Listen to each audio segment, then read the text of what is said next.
Beyond the edge of reality lies a story of ultimate conquest. 話題騒然ファイナルファンタジー7を今セブンイレブンで予約すれば1月31日間違いなく手に入る More than 200 animators and programmers. A multi-million-dollar production. Over 2 years in the making. その中でも一番人気はやっぱりこれ。子供たちのリクエストで実現したファイナルファンタジー7。主人公のクラウドと飛べない鳥チョコボなどの人気キャラクターがさまざまな冒険にチャレンジ。A story of war and friendship. A story of a love that can never be. And a hatred that always was. It's up to one soldier of fortune to save the world. If he succeeds, you survive. And now, the most anticipated epic adventure of the year will never come to a theater near you. Final Fantasy VII.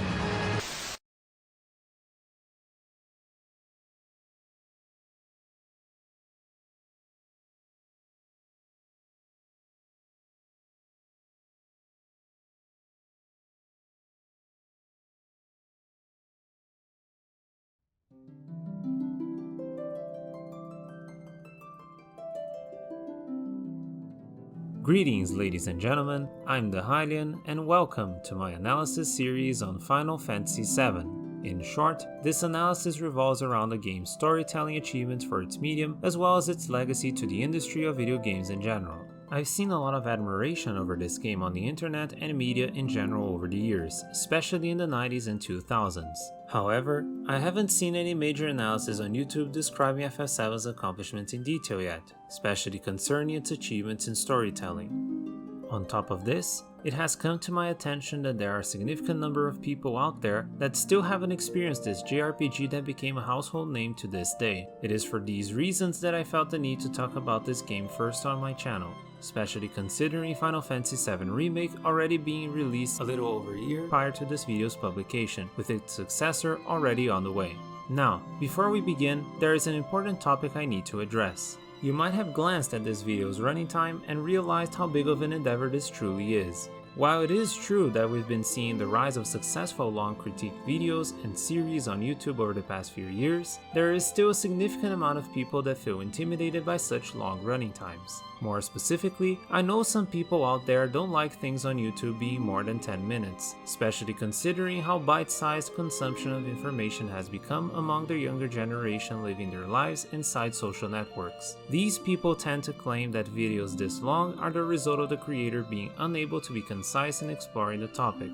To those, I have a few things to say. A running time on its own is never enough to judge how concise a work is. You can find 10-minute videos on YouTube that are incredibly bloated in length just to get those ad revenues, as well as 10-minute videos that use every second of screen time to explore a topic without redundancy.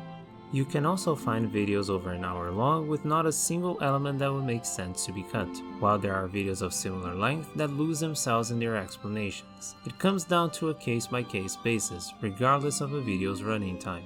Among the same audience that makes such criticism, there is also the notion that things can't take more than X amount of time to cover a particular work or segment of the work. To this I say, there is no written rule anywhere limiting the amount of time allowed for discussion on a particular subject.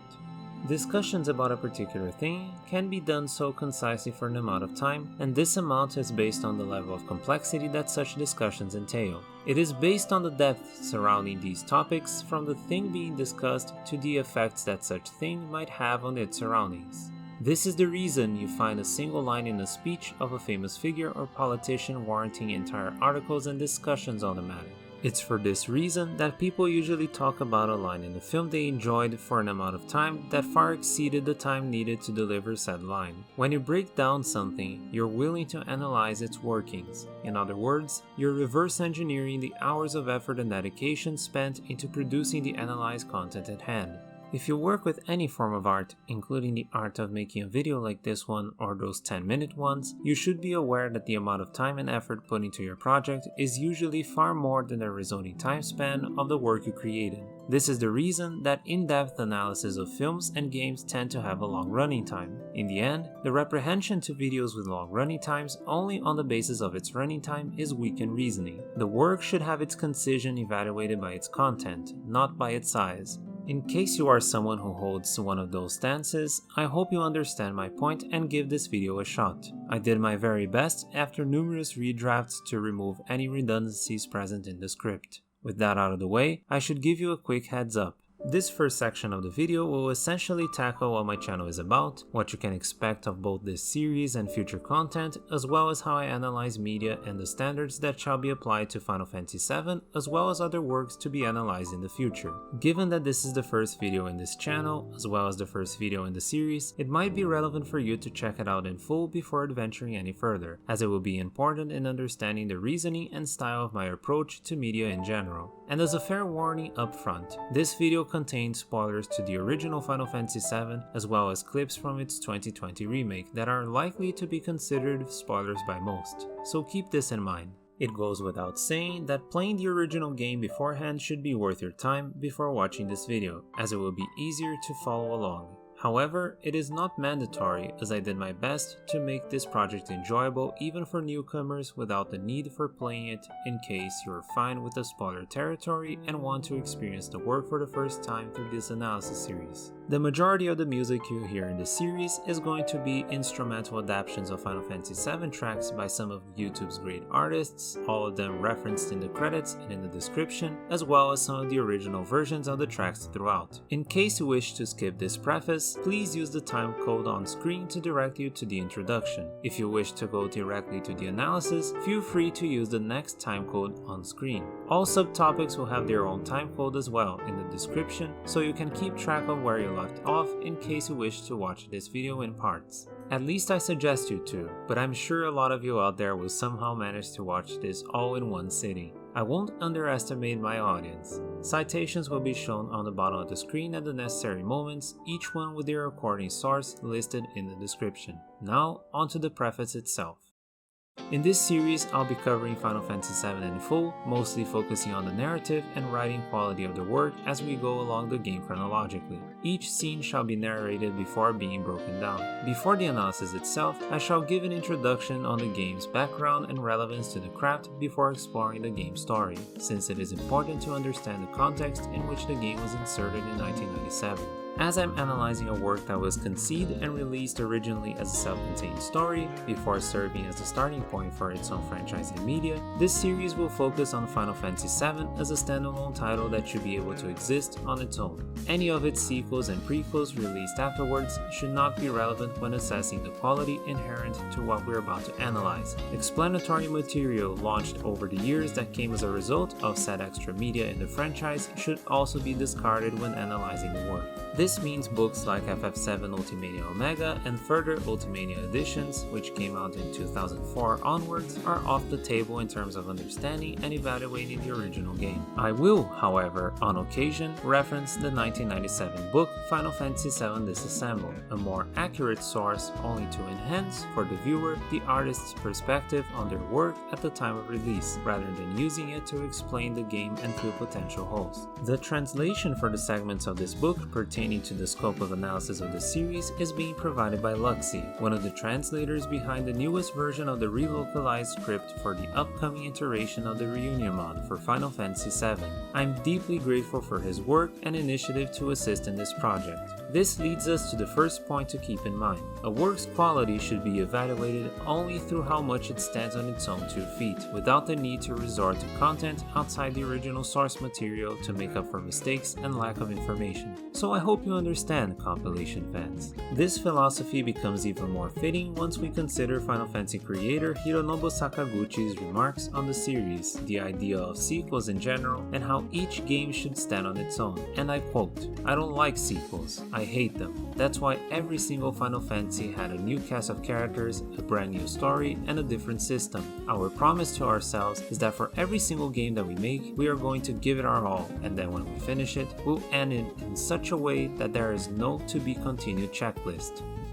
Given the scope of the analysis I intend to make for FF7's 50-hour experience, it's important to note that this will be a multi-part series on the matter, as it's not possible to provide such a huge amount of content with a reasonable running time in a singular video. That honestly sounded a bit familiar, didn't it? But trust me when I say this is done with good intent, as I have a lot to discuss regarding this game and its characters through in-depth and detailed chronological analysis of the game. I want to get these parts out for you as soon as I possibly can. And don't worry, this isn't any particular commentary on the 2020 remake.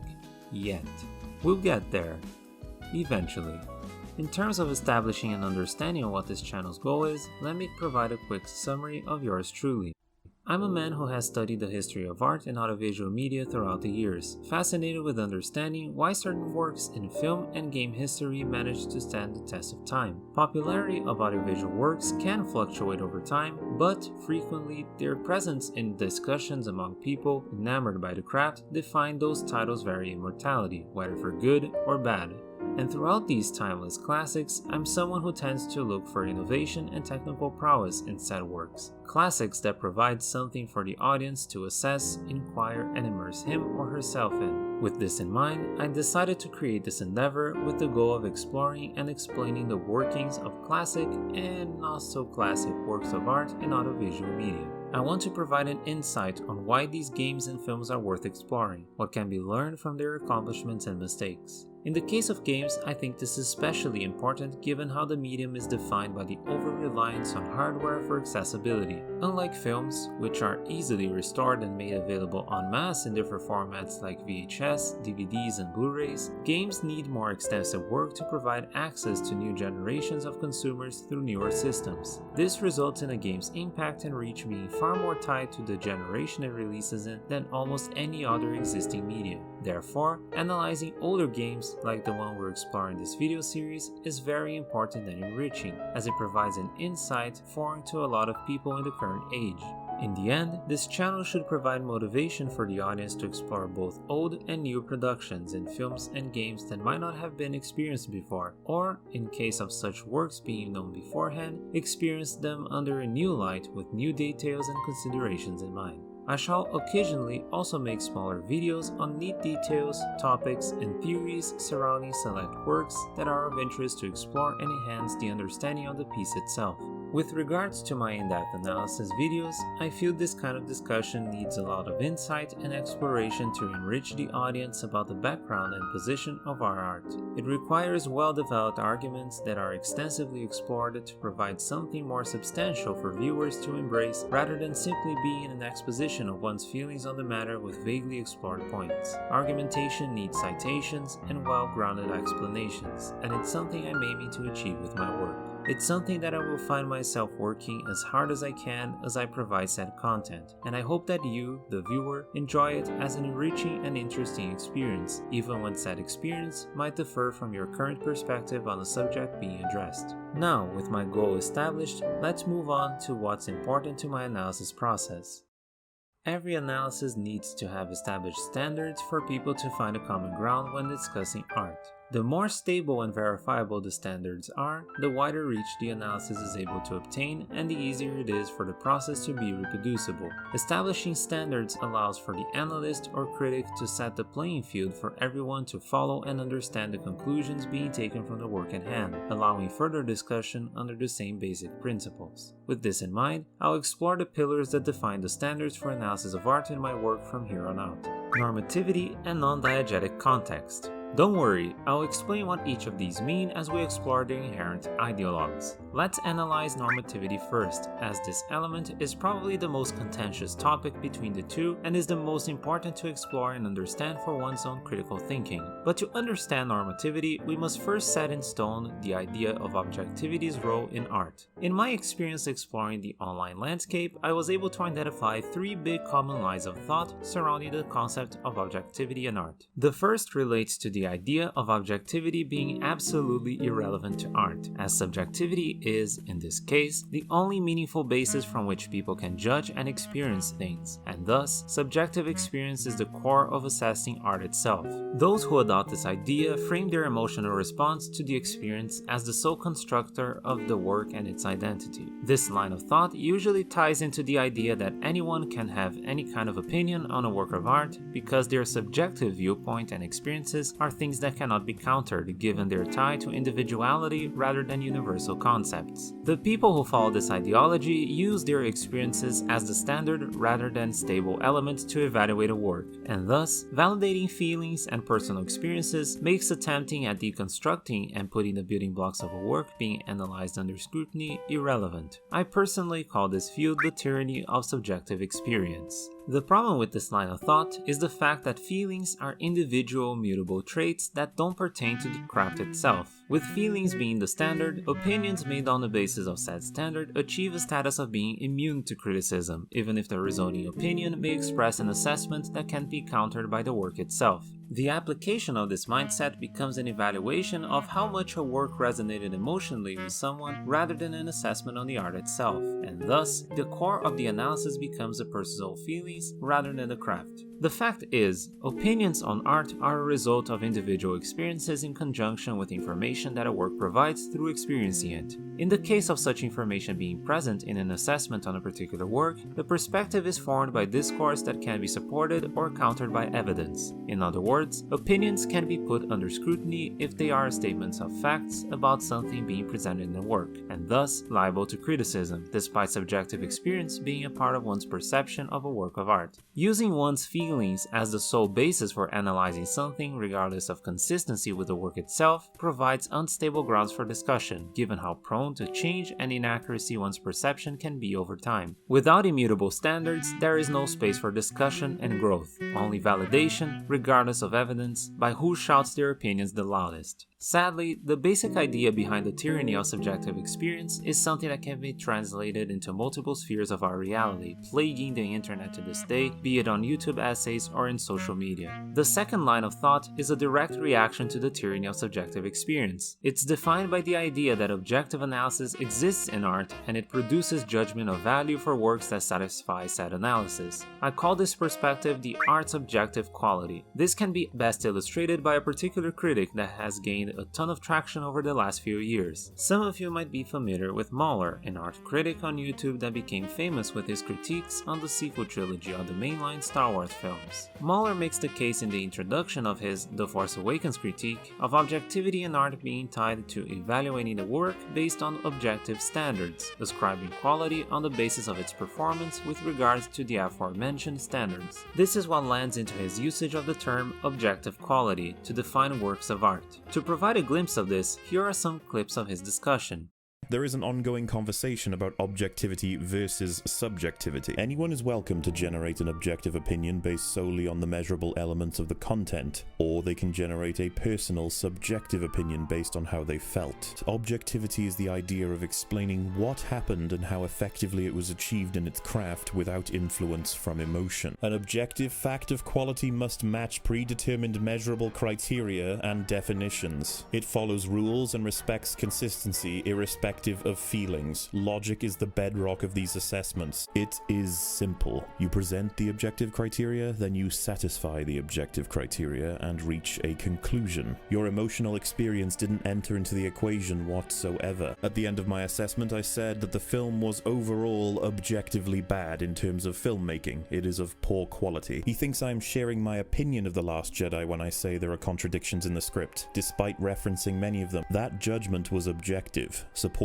by references. We all have a narrative. Mine is trying to get to the logical baseline for every element in a script under an objective writing standard, and so I provide you references that are researched, and my opinion is rarely relevant because I have to follow what is seen and heard. And yes, folks, even some of my favorite films of all time across the universe have objective issues. I made mistakes in the art I created. My work is therefore flawed, affecting the overall objective quality. This is possible when you understand that objectivity exists in art.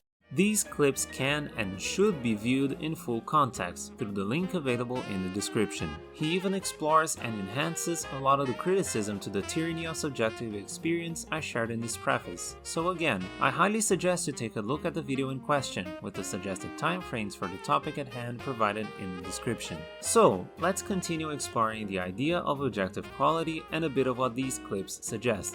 Objectivity, in this case, is defined as something that coexists with subjective experience and perception, but is inherently tied to a judgment of value to a work to establish its quality compared to its peers. It is the basis for judgment on how effectively a goal is achieved through the use of objective criteria. Logic is the bedrock of objective assessments. As convincing as these ideas might sound, there are a few inaccuracies worth pointing out. Objectivity revolves around statements of facts and absolute truth by definition. Quality is an assessment of value by definition. When one makes an assessment on value, it cannot be an objective assessment, because value is inherently something ascribed by the consumer, and thus it is a subjective concept. To put this more clearly, value can only be ascribed to an object if it's grasped by the perspective of the observer, and this perspective is inherently a subjective element to the discussion. Since value relies on one's subjective perspective to be ascribed rather than facts, value is, in conclusion, a result of a subjective process. Thus, objective quality is a contradictory concept. The same applies to objective standards and objective criteria. Standards and criteria are defined by the critic. It is a normative behavior that can be traced to a person or groups of people, establishing value to things that provide something deemed good or bad for a particular cause. Given that standards rely on the observer to be defined, it is the result of values that person holds being prone to some direct influence from norms established in the society one finds him or herself in. And thus, standards and criteria are a result of subjective thinking. With these ideas now established as oxymorons, we can move on to the suggestion that logic is the bedrock of objective assessments. Logic and reasoning are not tools that reach absolute truth necessarily, but instead are most used to define what is likely for what something ought to be based on information at hand. Objective assessments are assessments of facts. They should be self-evident. Facts don't require logic for them to be understood. Finally, we have Mahler's idea of objectivity being used to evaluate efficiency.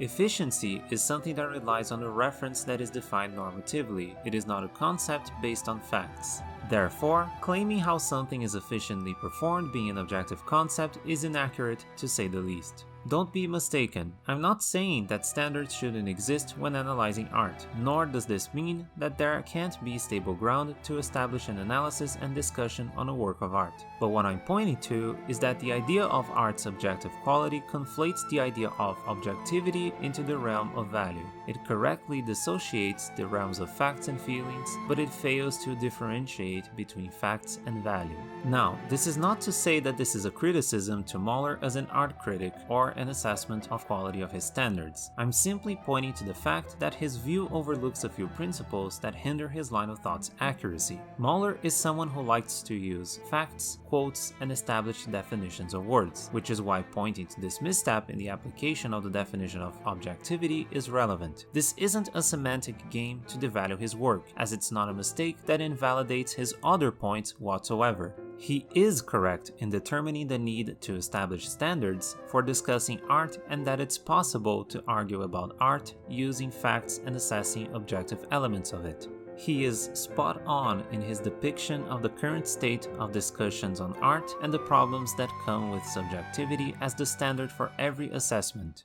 There is a selection of people in this world who think intellectual consistency doesn't matter compared to the goal of an emotional payoff. The idea that you should be concerned with being emotional instead of being concerned with making sense. And then, instead of pursuing introspection about this conflict, you suddenly declare that discussions about the measurable qualities of art are harmful to the enjoyment of art, admitting that the truth is causing you discomfort. H. Bomberguy is a firm believer in the subjective nature of art, yet he will tell people they are playing a game wrong for their choice of gear and simultaneously refer to an error as a mistake while maintaining it is not objective. Hello Greedo argues that debating art is a waste of time, yet he will engage in it regularly both on his channel and his Twitter feed. Patrick Willems said there is no reason a company would pay for reviews only to then share that he will see films based on what the reviews say. He also said that no plot holes actually matter, only to explain that there are certain plot contrivances that do. The sad fact is that social influencers others, like the many I have covered in this video, believe that objectivity takes away validity from subjective perspectives of art, reducing the meaning. These people tend to have a company line to follow, where you can't say anything too controversial if it doesn't fit the narrative. They add, "in my opinion," to imply that you can't address their fabricated references at all. But saying, "in my opinion," doesn't suddenly mean your video isn't actively ignoring facts. You are not now immune to criticism. This is how false narratives are written in video essays. They ignore counter-arguments and information that could cause cognitive dissonance in order to appeal to the audience that they've already cultivated. If you haven't noticed already, my approach to presentation is directly inspired by Mahler's style. His presence on YouTube is what inspired me to attempt exploring this endeavor in the first place. His reasoning for the standards to apply to art is something I've shared for a long time. Regardless of the inaccuracy in this particular instance, I cannot stress enough the importance of his contribution to the art of YouTube essays and art criticism. It's important to check out his content, as his goals tend to be similar to my own, his premise just needing small adjustments to correct these small inconsistencies. With that said, very recently I've encountered people who adopted the third line of thought that opened my eyes to the logical inconsistencies of art's objective quality, and thus I think it's the perfect time to explore it. The third line of thought pertaining to objectivity in art is tied to the notion that objective judgment of art is unachievable, given the fact that the elements of art can only be judged through what is perceived by the observer from the work. This means that the elements of the work are only prone to perception and can only be judged by standards of value that the critic establishes for analysis. In this case, one cannot assess how a work performs objectively because the performance in itself is evaluated differently by different people, given their inherent differences in how they perceive value in a work and the weights that each value can acquire in an analysis. That is why normative standards are established in place of objective standards, since these standards, while results of subjective perception of value, can establish a stable reference for discussion on art to take place. It places to the audience immediately what the critic in question values most, what are the standards, so the work can be explored under the lens determined by the critic. Quite a reasonable line of thought, but there are more factors that need to be addressed here, which I think are extremely important to acknowledge to have a good understanding of the craft and its workings. So, I present to you my own perspective of objectivity and normativity in art. Objectivity, by definition, is a concept that deals with representation of facts, things that aren't molded by personal perception and emotion and exist independent of the mind. The previous line of thought was correct in identifying that a good portion of works of art are made of elements that demand subjective reaction to be perceived and recognized. And as such, these specific elements cannot be objectively qualified as they are purely individualistic. However, it makes the mistake of recognizing art as a homogeneous entity in the sense that its building blocks share the same nature. The fact is, art is a heterogeneous entity, which means it's made of elements that are of different natures, that cannot be unified in label. There are elements in art that demand subjectivity to grasp its existence and performance in given tasks. However, there are also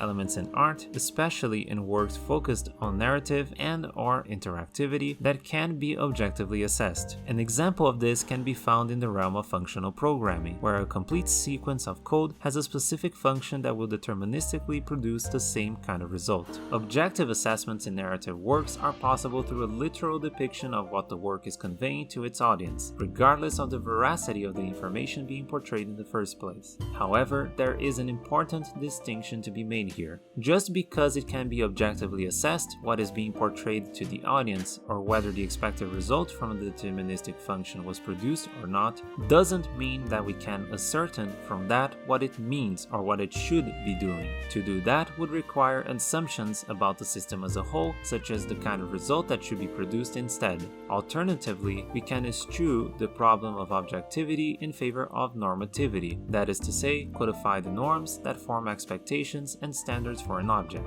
This allows us to make normative statements such as "the game runs poorly," which hides the normative assumption that a game that runs at an inconsistent frames per second rate is a game that does not run well.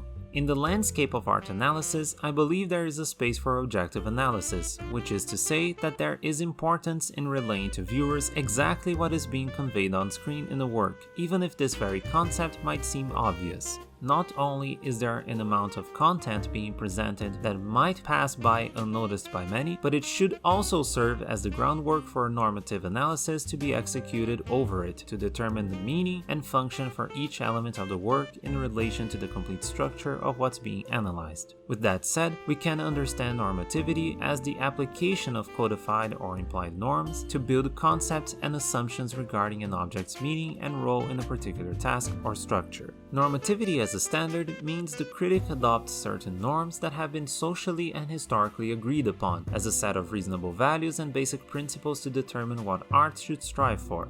Some of the principles that you'll see me adopt for art in general are as follows. Every work of art is made up of elements that provide a structure that defines the work itself. There are elements in a work that can end up being redundant or completely void in contribution to its structure. With this in mind, the best in art should strive for the least amount of redundancies and void elements to make the structure more effective with what it presents. Every work of art should aim for internal consistency in its structure.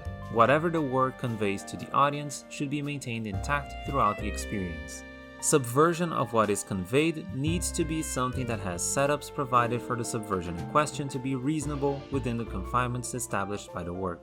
A work should be able to present its goals by its design. Works of art should strive for being clear in establishing such objectives and completing them within the limitations set by the work itself. A work's design should point to the priorities the artist has put into creating his or her work, and thus more emphasis should be put into such areas of higher artistic priority, according to the context, being able to execute their functions properly. These are just some normative standards to take into account. There are obviously other normative assumptions made regarding more specific facets of art, like genre, franchise history, promotion of the work, etc. As an example, when claiming that a segment in a work has the goal of being a tutorial for the player, the normative standard of what a tutorial is meant to achieve is taken for granted, and the segment in question would be fulfilling such standard. This appeal to normativity is done constantly even outside art analysis, as it is the very realm of concepts that helps us grasp pragmatic truths about any particular thing we engage with or consume. Now, to get into the more important specifics on normativity being used for analysis, let me direct your attention to a concept that is commonly referred to when assessing quality of works. When explaining the normative standards being used for art in general, I mentioned the idea of internal consistency in a particular work needing to be maintained for said work to be considered great. Consistency here is achieved when a set of a work's building blocks coexist in a way that is reasonable to understand without harming the perceived limitations that such elements convey to the entire structure. In other words, it's a concept that demands an understanding of meaning and purpose of elements of the work being analyzed. Considering that we're dealing with works that are outside the realm of reality, normatively we should use abductive and inductive reasoning to determine what is or isn't reasonable when it comes to identifying such meaning and purpose. This line of thought can be applied the exact same way when assessing functional structure. This is a concept that concerns the expected function something might possess in relation to a structure it is a part of. It is a concept intrinsically tied to the assessment of purpose. With all this in mind, reasoning should be the process that is the core of analysis when evaluating a work's consistency and functional structure. So, for my analysis, I'm assuming the normative standard of demanding internal consistency and an effective functional structure of a work's building blocks to categorize a work of art as one of high quality. With this, I want to present to you some of the most important aspects of works of art that rely on normative analysis. Writing is an element of narrative works that is structured by the idea of causality. Causality is the logical establishment of cause and effect, a relation that requires an understanding of meaning and a purpose to understand whether something happening within the story is coherent within the established precedent, or lore, if you will. Given we only have a limited access of information regarding the world and characters portrayed in the work, in order to establish this coherency, we need to assess whether the event in question is reasonable considering all the factors that played into its execution.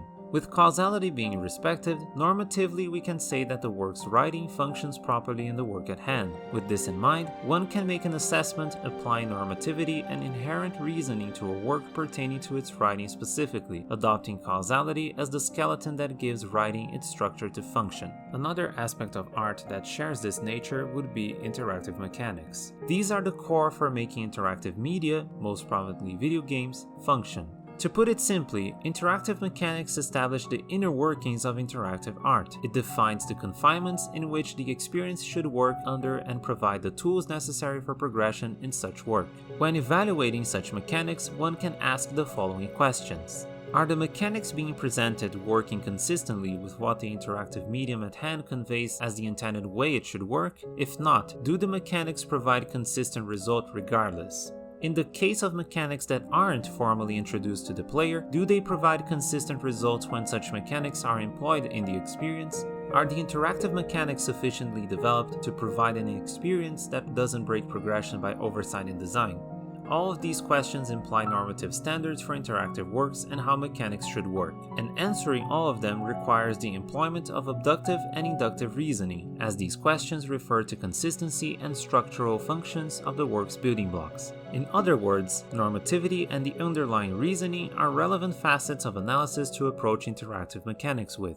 Hopefully, it should have become clearer to you, fair viewer, what normative analysis aims for. Analyzing art demands nuance to grasp the nature of each building block and understand its workings. A work that possesses internal consistency and structural functionality is something that cannot be replicated out of vacuum without a colossal amount of luck, and it is the identification of these characteristics that can enhance or reduce immersion and believability of a fictional universe, story, and characters when one puts any work of art under honest scrutiny. When looking at fields like writing and design specifically, the achieved performance yields how coherent the world building can get, and through this coherence, one finds enhanced immersion in the experienced art. This can be attributed to psychological tendencies in the human mind that searches for patterns and order to find understanding and believability of one's experience in the world they live or imagine living in through art itself.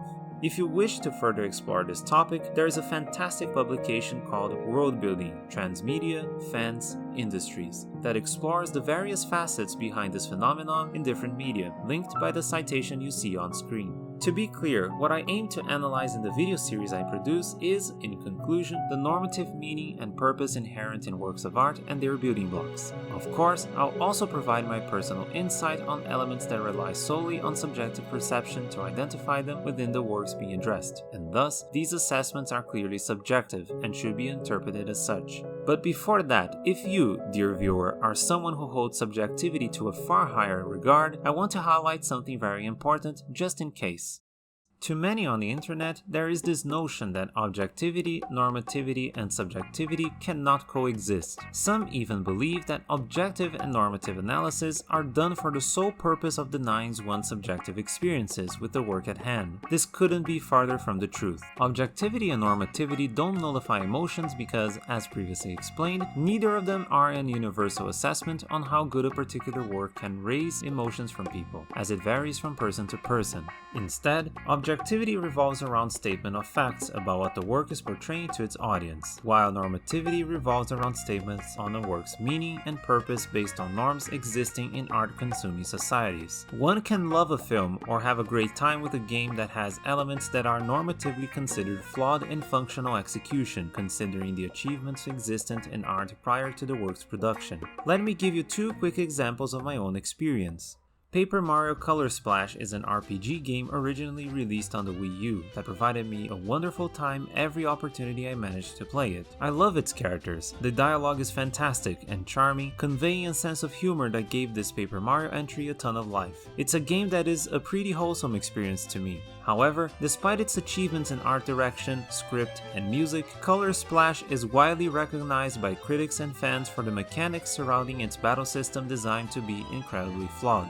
This can be witnessed by cases of players being unable to progress from certain battle encounters due to oversight in design. To understand this example better, one must understand the game's battle system.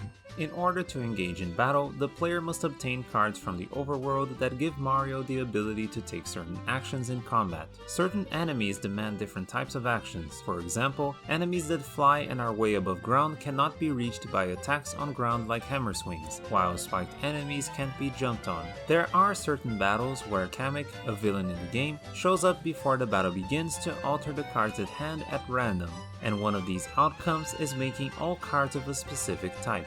This scenario includes the case of cards that are unviable to face certain foes. Given some battles don't have the option to flee until the player is out of cards, the game's mechanics aren't developed enough to eliminate the situation where the player cannot progress and must reset, willingly get a game over, or spend a lot of time throwing away cards to proceed. This is the result of a game mechanic that forces a situation on the player that halts progression by its own design rather than by the player's inability with dealing with tools that would allow for progression. This is normatively perceived as a fundamental flaw in game design. My subjective view on the game does not affect the normative assessment of it, nor does a normative assessment completely ruin the good experience I can have with the game's other building blocks. But I would suggest you to play the Origami King though. Far better Paper Mario experience on a technical level surrounding both story and interactive mechanics.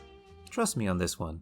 On the other hand, we have a film like Clockwork Orange, one of Stanley Kubrick's most critically acclaimed and famous works. It's a film renowned by critics and Kubrick enthusiasts for its writing, respecting causality from beginning to end as it portrays the arc of a juvenile delinquent leading an ultra-violent gang and the corrupt potential for psychological conditioning by government in a dystopian future. The scene composition, use of classical music as a narrative tool to contribute to theming and characterization, and how it develops its proposed conflicts are some of the film's greatest achievements, being constantly celebrated by film historians and fans alike. Clockwork Orange brought forth a lot of cultural elements that will later be recurring in the approach to Western films of the 1970s, from cinematography to portrayal of violence in audiovisual media, whether for good or bad. It is a revolutionary work that also exceeds in its technical aspects. The film has a cohesive structure defined by its writing, establishing lore and precedent for every conflict and character decision in the story up to the finale. This strong showcase of writing allows for a successful thematic exploration proposed by the work's plot and conflict. However, even with the film being normatively considered as one of the greatest works in the medium of all time, I don't enjoy the film and how it handles depictions of ultraviolence. It is not the kind of film I enjoy watching on multiple viewings, mostly because its first act is not entertaining to me. In fact, it currently sits close to the bottom of my list of favorite Kubrick films. Once again, a case where subjectivity and normativity can coexist and don't necessarily overlap. This doesn't mean, however, that the conclusions reached through the subjective and normative frame are always at odds with each other. It's reasonable to assume that people consume art and enjoy works that are normatively considered poor and works that are normatively considered excellent. The degree of influence a normative analysis has over someone's appreciation for the work on a subjective level depends on the person and mood. The former can be illustrated by how some people tend to value normative standards as an integral part of experiencing media, while others value other standards and facets of the media they consume to build their experience. Mood affecting the enjoyment of art can be summarized by how our state of mind affects how we perceive what's on screen and how we experience them. In other words, a film can be viewed by a person differently in different scenarios, such as watching a flick for the fun of company on a Sunday afternoon or for embracing the art more seriously on a Saturday night. But keep in mind, analyzing something you enjoy may bring you even further appreciation and admiration for the work and its authors if it stands the test of normative analysis. Such normative analysis might seem scary at first glance to some, but it is a process that provides enlightenment and even further enjoyment for media that manage to achieve greatness with the confinements of normativity, as most works are built to satisfy normative criteria which demand significant effort to accomplish them. Differences between one's subjective views and the normative analysis of a particular work can also provide an opportunity for introspection through the recognition of one's personal bias. This personal bias is something that details one's unique ways of enjoying things through art, and understanding this bias yields a path for deeper self-understanding. All of these things highlight the fact that normative analysis of art is a process that is very much worth our time, both for understanding art itself and ourselves as people and the cultural norms we hold. It helps us grow and mature our critical thinking. In conclusion, the important thing to remember is that subjectivity and normativity coexist, and they are the foundation of a work's reception by any person analyzing it in varying degrees. Subjectivity, objectivity, and normativity all sit in different realms. Subjective opinions are only yielded by one's emotions and experiences. Objective assessments on art are restricted to declarations on what is being portrayed by a work to its audience, regardless of what is being portrayed is or isn't the truth within the universe set by a particular work. Normative assessments are founded on a set of principles established culturally, commonly employing reasoning to determine pragmatic truths about consistency and functional structure that elements in a work might possess. Now, to be clear here, I'm not saying that my work, by default, will be perfect and immune to criticism. Two people can argue about a film or game with differing stances due to different available information that both parties involved might possess.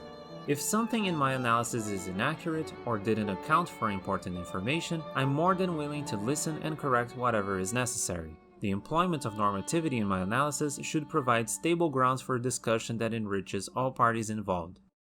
Alright, with normativity set as the first standard for my analysis process, let's move on to what defines the second set of standards: non-diegetic context. Diegetic here refers to things that exist within the confinements of the work's universe. Thus, the context serving as the source for standards for this analysis series pertains to the context surrounding the work's history and creation.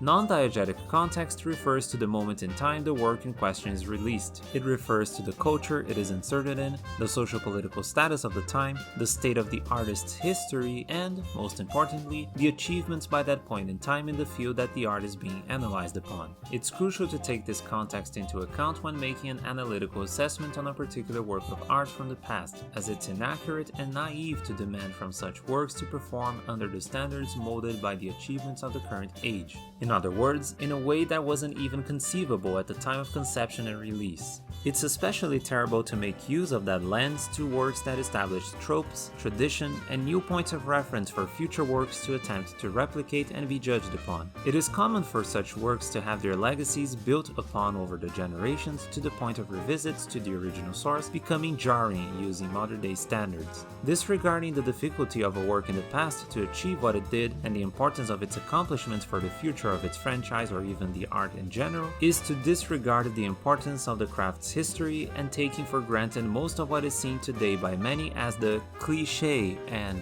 standard procedure. New doesn't always mean better.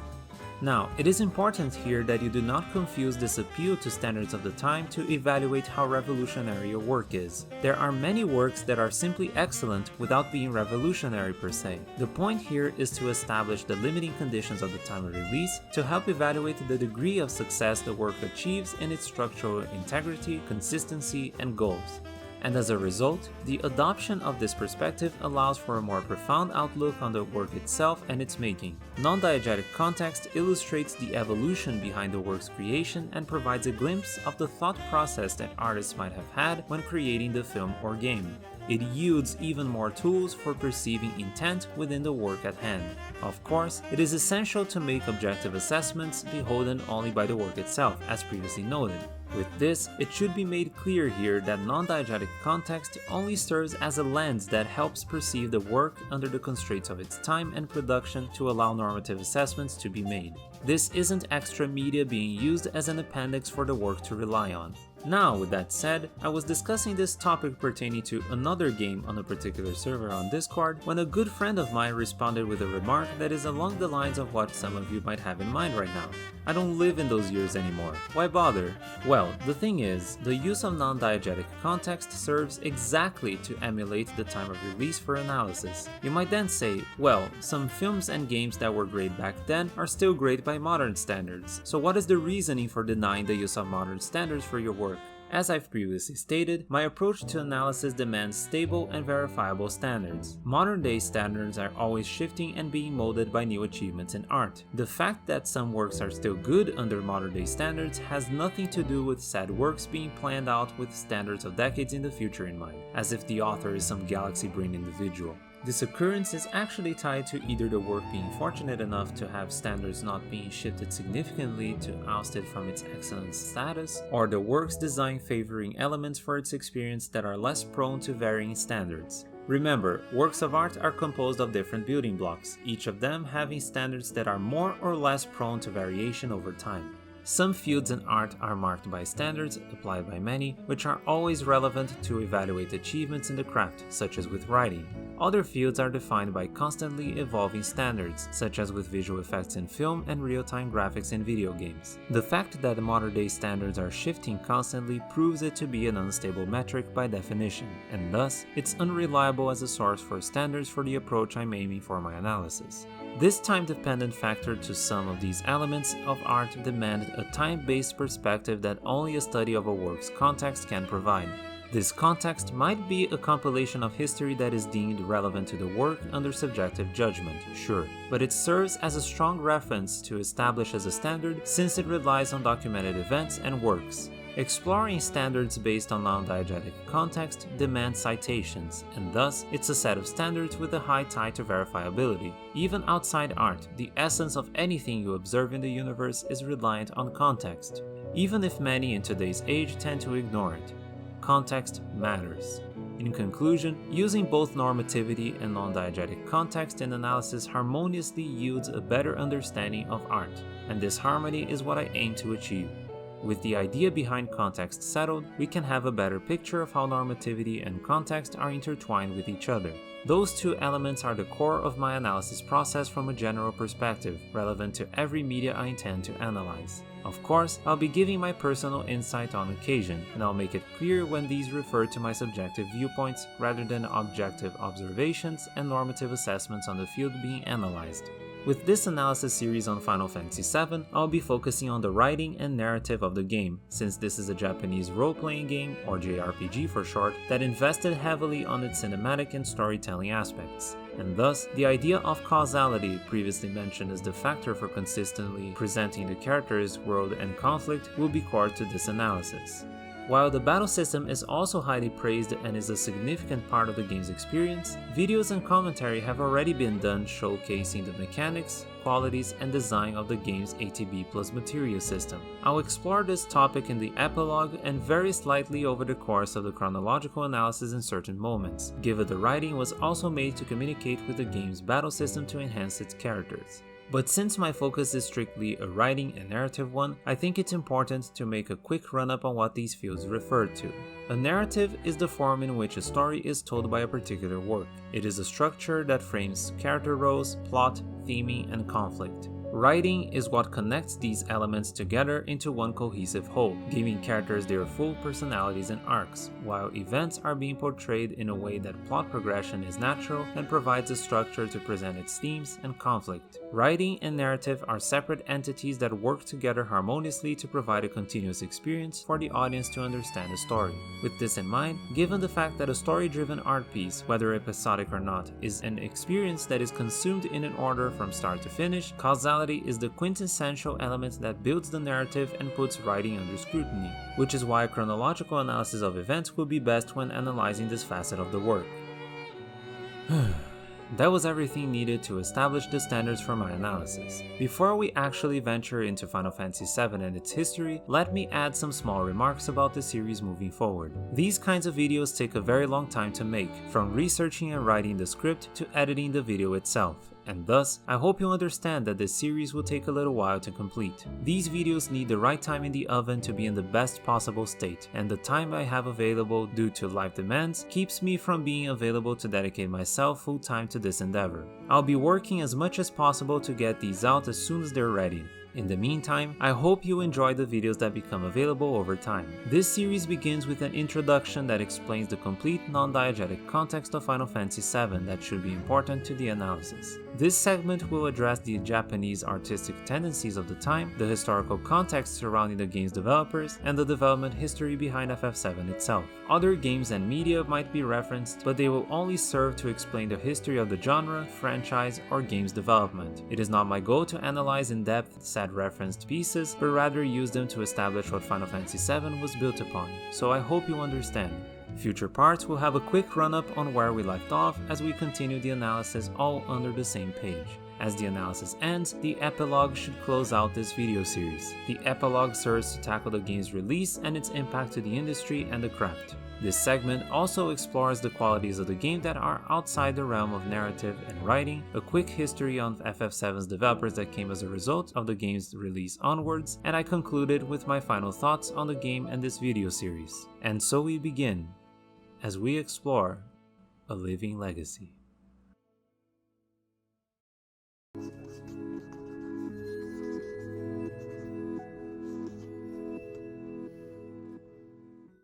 Mm. そうやっぱり30年経っちゃったんです。考えてみると最初から関わったのは多分僕だけかもわかんないね。It is the year 1995 when development for Final Fantasy VII effectively began. By this time, humanity has seen the first results of cloning complex living creatures, the Cold War reaching its end, and the Human Genome Project already being kicked off. When looking at Japan, the country was in a rather uneasy period in its history. During this time, the country found itself deep in an economic recession while witnessing the 1994 North Korean nuclear crisis in its doorstep, as well as both the Great Hanshin earthquake and the worst terrorist attack to hit Japan in the start of 1995. Compounded by global fears of the turn of the millennium resulting in a worldwide economic crisis, this whole scenario shaped the country's national sentiment as well as its artistic productions for the future on an unprecedented level. While apocalyptic works have been done in the past and tackled in length by animation and even some games up to that point, it wasn't until this period that the idea of humanity reaching its end, literally and figuratively, enamored Japanese artists in such a colossal scale.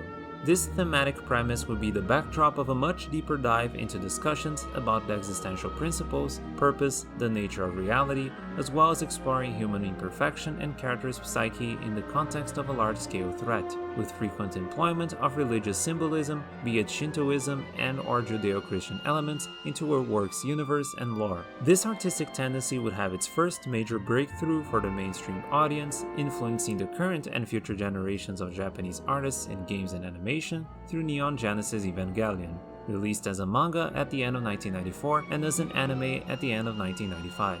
With anime and video games being targeted at youth becoming some of the most impactful media in the world by the early 1990s, scholars call this new era of artistic production the Age of Impossibility.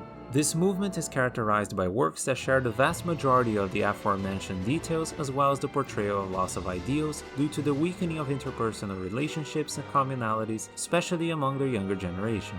Of course, some of you might be asking yourselves about works that precede Evangelion which might fit the description of the movement. Precursors of this artistic movement could very well exist, and they might be identified in works like Akira, Nadia, The Secret of Blue Water, and the original Ghost in the Shell manga, but Evangelion is the hallmark work scholars usually determine as the starting point for this new era of entertainment, so that's the reference I'm using. Now, it's relevant to point out that not every work under this movement had the apocalypse as a central figure, but there is an extensive use of realism in the portrayal of characters dealing with their imperfections and existential struggles. The apocalyptic and post-apocalyptic scenarios, to be more specific, were the most defining backdrops for the stories being told at the time. These scenarios acquired a far more realistic depiction in this era than the standard established by previous artistic movements in audiovisual media.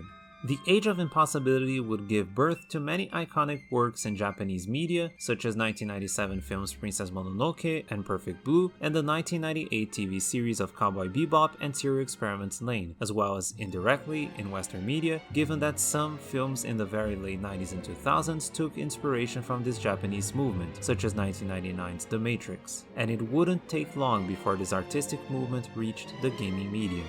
On a side note here, I shall address Neon Genesis Evangelion in depth in a separate video series, as its impact cannot be understated. For now, it's important to understand how it kickstarted an artistic movement and served as inspiration for many, including the very work I'm analyzing in this video series, and this should be made clear in the analysis. To give a small glimpse of the Age of Impossibility in animation and manga influencing FF7, let's take a quick look at how the concept of the apocalypse evolved over time in video games. When looking at the history of games as a medium, it's noticeable how few works dealt with apocalyptic and post-apocalyptic scenarios by the mid-1990s, with most of these games in the early console age focusing more on preventing nuclear wars from ensuing, or stories told in a post-nuclear war world. With the Cold War over and the threat of nuclear war dying out, the nature of apocalyptic events changed and the post-apocalyptic world has been portrayed more frequently over time in video games in general. By 1995, this change could be perceived in a few games. Taking into account that I'm analyzing Final Fantasy VII with this video series, the most relevant case of this different take on the topic, given their ties to the game's development and staff, were Squaresoft classics Final Fantasy V, Final Fantasy VI, and Chrono Trigger. Now, some of you Final Fantasy fans might be asking, why FF5 and 6 and not previous titles in the series? Well, it's important to understand that the artistic movement in question relied on the threat of the apocalypse and/or exploring the post-apocalypse as narrative tools throughout the majority of stories to incite character exploration, conflict, and thematic backdrop. Prior to 5, we've had cases of natural disturbances, like the wind stopping its flow and the waters becoming increasingly violent, as established by title crawls and dialogue. But these elements aren't touched upon significantly for the majority of the stories. In fact, most of them tend to focus on different topics and facets of their conflicts and theming. On top of that, the main threats prior to FF5 were mainly the rise of tyrannical figures usurping power to rule over the world or multitude of worlds, rather than being existential threats. The exception to this was Final Fantasy VIII. In that game, we've had a last-minute introduction to the Cloud of Darkness, the game's final boss, and the real mastermind manipulating the villain the heroes face for the majority of the story. From her introduction, she portrays her nihilistic worldview and goal, wishing to bring the world back to a state of nothingness. There's not much presence the character and their goals exerted throughout the majority of the existing conflict in the story and character progression. And with this, there's not much to explore in the game when it comes to analyzing the bedrocks for the artistic movement that would boom years later. With that in mind, let's explore FF5, FF6, and Chrono Trigger's features that serve them as the direct precursors to the Age of Impossibility for the medium. Final Fantasy V is the first game in the series to have the apocalypse as a meaningful threat for the significant portion of the story. Once again, we are met with a villain in the series that breaks the mold of a tyrant seeking power to control the world and aims for the nihilistic identity. However, in this game we have the villain present quite significantly throughout the narrative. In the story, almost 1,000 years prior to the events seen in the game, humans were using a forest to seal evil souls as a safety measure to keep the world at peace. The tree being used as a receptor for said sealing became corrupted by the souls that inhabited it and gave birth to a powerful warlock in the form of X-Death. His end goal is bringing the universe to a state of nothingness utilizing a force known as the Void, established in the story as the original state of the universe. Essentially, X-Death is the embodiment of the reaction from nature being brought out of balance by the corruption humanity tries to seal away. Now, if you're familiar with Shinto, the religion most prominent in Japan, you'll notice this plot element is very much aligned with the belief of balance with nature being what humanity should strive for. The threat to this balance has been the core of great Japanese stories like Princess Mononoke, previously mentioned here as a work that embraced the Age of Impossibility, and The Legend of Zelda: Ocarina of Time. In the context of FF5, this conflict is used as the foundation of the antagonistic force of the story, a figure that is a direct agent of the apocalypse and the force of nature, something that would be seen again in Chrono Trigger and Final Fantasy VII. Tonally though, there is a difference from later works which would characterize the Age of Impossibility. The characters' psychological conflicts in the story aren't of existential nature, being more tied to the emotional links they built previously or over the course of the story. The existential threat and X-Death himself, both revealed in the midway point of the story, are not used as extensively to incite tone and character progression as other tools the game employs to convey its experience. But it's certainly a work worth calling a precursor to the Age of Impossibility, as it paved way for its successors to mold the presentation and characterization that would be so iconic of the movement. And the best title that represents this next step is the next title in the series. Final Fantasy VI portrayed the event of the apocalypse, to put it simply, as the world falling prey to the main villain's plot through a magical calamity that made the planet lose its stability, deteriorating the sustainability of life. To put this in context, in the game, petrified deities in the heavens provide the necessary stability to the world's environment, climate, and overall state of being. This stability is achieved through a specific positioning of said deities, which yields a balance between the magical fields emitted by each of the statues. As the story nears its final act, the villains Emperor Gestahl, narratively aligned with the tyrant villains of the series, and Kefka, the corresponding nihilist villain, reach the heavens where the petrified deities reside. Kefka betrays Gestahl in his thirst for power and death, later inducing the imbalance of power in the planet by moving said statues, leading to the world's end. Keep in mind here, the main villain in this case is detached from the agent that executes the catastrophe, a common role in media which villains have assumed for decades. As the apocalypse occurs, the planet's shape, land masses, and life sustainability become completely altered. While this portrayal of the end of the world employs magic and fantastical elements for its origin, it's important to direct the attention to the game showing the apocalypse as an event that ties directly into natural disasters and the loss of balance in the planet's ecosystem. The story adopts the idea of natural events executing the catastrophe, instead of war and weapons of mass destruction that was so prominent in audiovisual media during the Cold War. There is also an element of realism present in the unraveling of the end of the world seen in the game. It provides depictions of events that were feared to occur in an apocalyptic scenario, from unfertile soil and famine to geological disasters. And, most importantly, the cataclysm itself serves as a narrative tool to establish a state where the villain is basically victorious, while the heroes, separated by the calamity, try to regroup and face their personal conflicts. As they overcome their struggles pertaining to meaning and purpose, the heroes face the villain Kefka, who attained godhood from the deities he interacted with earlier. As the story reaches its conclusion, we can see the apocalypse is partially reversible, as the world gets back on its feet despite the damage caused by the game's conflict. Final Fantasy VI might not necessarily take place in a grounded world with realistic elements, but its short use of the apocalypse as a narrative tool to induce character development does point to the game being a potential precursor of the Age of Impossibility for its medium. When looking at the game's protagonist, Terra, and how her arc in the story revolves, among numerous things, around finding self-acceptance, you might find the seed for the exploration of the search for identity that would be so prominent in that artistic movement, the very same theme that is core to Final Fantasy VII and its protagonist's arc. With regards to Chrono Trigger, the game serves as the bridge between Final Fantasy VI and VII in many aspects. Looking at the thematic portrayal and narrative role of the end of the world, the game focuses on different elements of the Age of Impossibility from what was seen in FF6.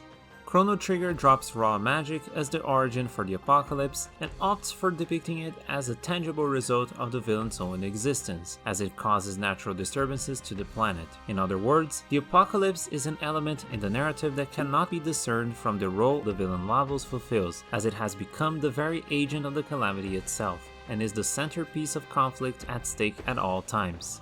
The villain in Chrono Trigger isn't human, but rather a parasitic alien lifeform that has crash-landed onto the planet a long time prior to the game's events, and intends to drain the planet's energy and life source.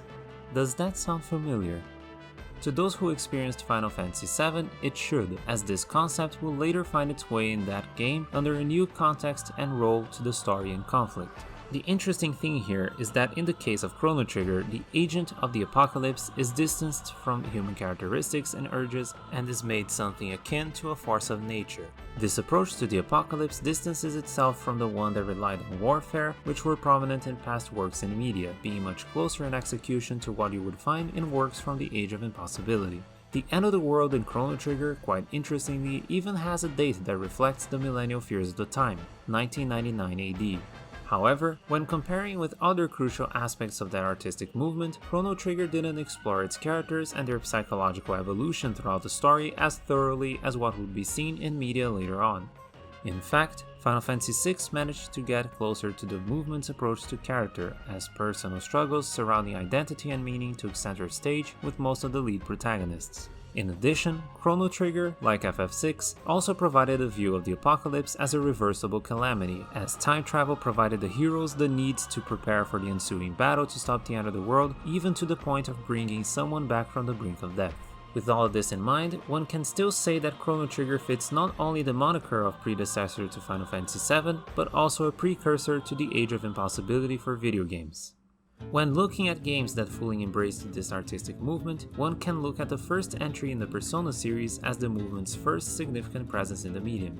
However, Final Fantasy VII, a game that released mere months later, can be seen as a better representative of the movement's debut and impact to the medium.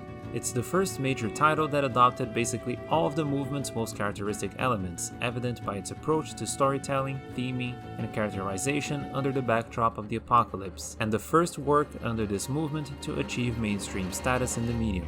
The game would portray some of the most grounded characters and fictional universes of its time, distancing from more fantasy-centric tropes and exploring sci-fi and cyberpunk elements with religious imagery. It will follow suit on 6's approach to character exploration, focusing a lot of its efforts to build its main character, Cloud Strife. There is a deeper dive into personal struggles tied to search for identity and meaning amidst the approaching apocalypse, as characters are framed in a more realistic manner in their decisions and interactions. The end of the world is portrayed as a non-reversible event, serving as the main tonal backdrop and source of conflict for the game, being especially present in the game's third and fourth act. The apocalypse as a narrative element blends the approaches taken by Final Fantasy VI and Chrono Trigger. It's personified by its agents, the main villains Genova and Sephiroth, the former of which is an alien lifeform that consumes and manipulates life in the planet, while the latter, to put it simply, is a nihilist human that fully embraces his ties to Genova and is the active player in carrying out the apocalypse. But I'm getting a bit ahead of myself here. So let's explore how Final Fantasy VII embraced the Age of Impossibility from its conception. We find ourselves at the end of Final Fantasy VI's development, where Final Fantasy VII talks and planning began. It was during this time that the two main drafts for the game began to take shape. One of those drafts was brought forward by a pair of scenario writers, Tetsuya Takahashi and Soraya Saga, who worked on the narrative arcs for Edgar and Sabin from Final Fantasy VI. It was later rejected as it was deemed too dark for a mainline Final Fantasy entry. Ironic, isn't it? But this concept eventually got the green light later on to start development as a new intellectual property. Final Fantasy creator Hironobu Sakaguchi would serve as the executive producer for this project, most likely one of the reasons for the Easter egg present in the final version of Final Fantasy VII alluding to this new game, while this new project also taking inspiration from FF7 and certain elements of its theming. This proposed concept will later be known as the Squaresoft classic Xenogears, a game that is also extensively compared to Neon Genesis Evangelion, and for good reason. Its existential and philosophical approach to theming and conflict, extensive use of Judeo-Christian symbolism to build its universe and lore in conjunction with realistic characterization makes the comparison coherent. Xenogears would eventually kickstart the Xeno series, which still maintains strong today with the Xenoblade entries developed by Monolith Soft, following many of the narrative and thematic elements established by the original 1998 game. The second draft for Final Fantasy VII was conceptualized by Hironobu Sakaguchi himself. Mostly deriving from the same thematic tendencies that Xenogears derived from its time, Sakaguchi created a story that focused on life, death, and the planet. The theming of life essentially was the most important narrative and thematic element to the entire project from its conception up to its completion. And to Hironobu Sakaguchi, it was the most personal element added to a game he worked on in his entire career. His mother died years earlier as he was developing Final Fantasy III for the Famicom, and up to this point, Sakaguchi was still affected by the loss. It was this life-changing event that led him to create Final Fantasy VII as a game that portrays life alongside death, something alluded to by his timeless quote that served as the opening for this entire video series. By the way, just making a quick pause here to make things clear. The backstory for the game's development, including its theming, can be read in full through the interviews conducted by CVG Magazine, referenced in the description. What you hear in this segment on the draft's thematic history is a result of the contact I made with the magazine's editor, Mr. Paul Davis. Paul, which was also responsible for the interviews in question, was very kind to help elaborate on the details presented in the article. I want to express my thanks to Mr. Paul Davis for the attention, willingness to assist, and for providing all the helpful information for this video. You can follow him on Twitter with the link in the description below and check out some of his works as a writer. Now, back to the video. This theming of life and death is seen in this draft among numerous instances through the concept of the life stream, a conduit of souls that gives vitality and energy to the planet and those who inhabit it. All living beings who pass away return to the life stream. It's a concept of the cyclical nature of life and death and how they coexist in harmony, and this element has lived on to be a central element to both the plot and the narrative of the game up to its conclusion even in the final version of Final Fantasy VII. While these core themes maintained the same with the project going in full development in 1995, the plot of this early draft for the game was different from the one we have today. Originally, the game took place in New York, where you play as one of the members of an organization that aimed to destroy energy reactors that harnessed the lifestream's fluid form, Mako, as a source of energy for the city. We also know that the entire city would have been destroyed at one point in the story, and a character named Hot-Blooded Detective Joe would chase the main characters in the story throughout the game. Character designer Tetsuya Nomura claimed that there were more differences in terms of plot between the two versions of the game, but it is interesting to note that, from the stuff that was revealed publicly surrounding this early draft by Sakaguchi, almost everything made it in the final game, mostly adapted, to a certain degree, by the game's other lead staff. The setting in New York was adapted into a different kind of metropolis, Midgar, set in a fictional world only referenced in-game as the planet. The main character, conceived by Sakaguchi, was confirmed by Nomura to be the early prototype for Cloud Strife, Final Fantasy VII's protagonist. The lifestream, Mako Reactors, and the conflict of destruction of said reactors are all in the final game structured as the elements that kickstart the first major conflict the plot explores. The organization the main character worked for in Sakaguchi's script became Avalanche, the eco-terrorist group that hires Cloud for the job that gets him involved in this odyssey. And the narrative relationship between protagonist and potential antagonist in the original draft has been reversed, where instead of Detective Joe hunting down the protagonist throughout the city, we have Cloud hunting down SEPHIROTH, the final game's main antagonist, throughout the world. The idea for New York as a setting and a detective being a central part in the story would later find its use in another game made by Squaresoft a little over a year after Final Fantasy VII's release, with the Sakaguchi-produced horror game Parasite Eve. As the themes and plot evolved over time after the game went into full production in 1995, the artistic movement present in other media during Final Fantasy VII's planning stages would inspire the apocalyptic scenario, acquiring the narrative role of backdrop for the main conflict as an irreversible threat, one that would induce the characters in the story to reflect on morality, identity, and purpose. The importance of this narrative element would be neatly represented by the game's final logo. The logo itself went through numerous revisions. However, all of them featured Meteor, the very symbol of the apocalyptic threat in the game, a symbol of death. These revisions were tied to color palette variants for the Meteor artwork before settling with a green color to match the livestream.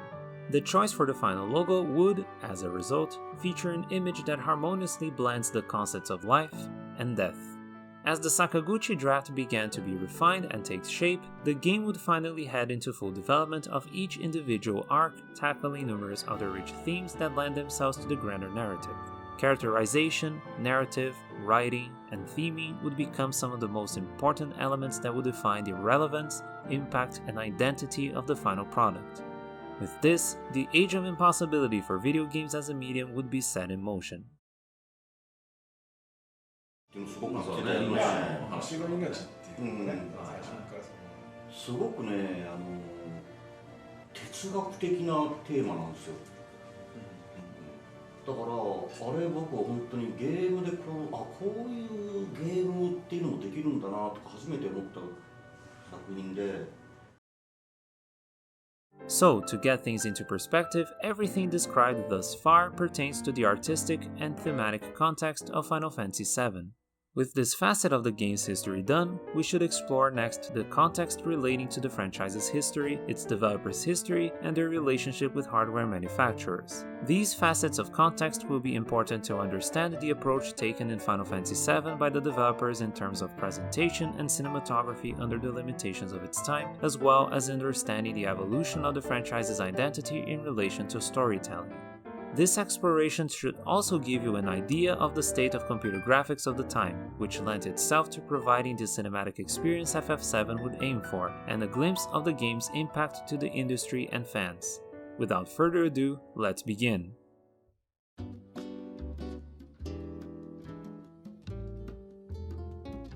Final Fantasy VII is a 1997 game developed by Squaresoft, a company renowned by its previous and long-famed history of creating classic Japanese role-playing games for Nintendo's consoles.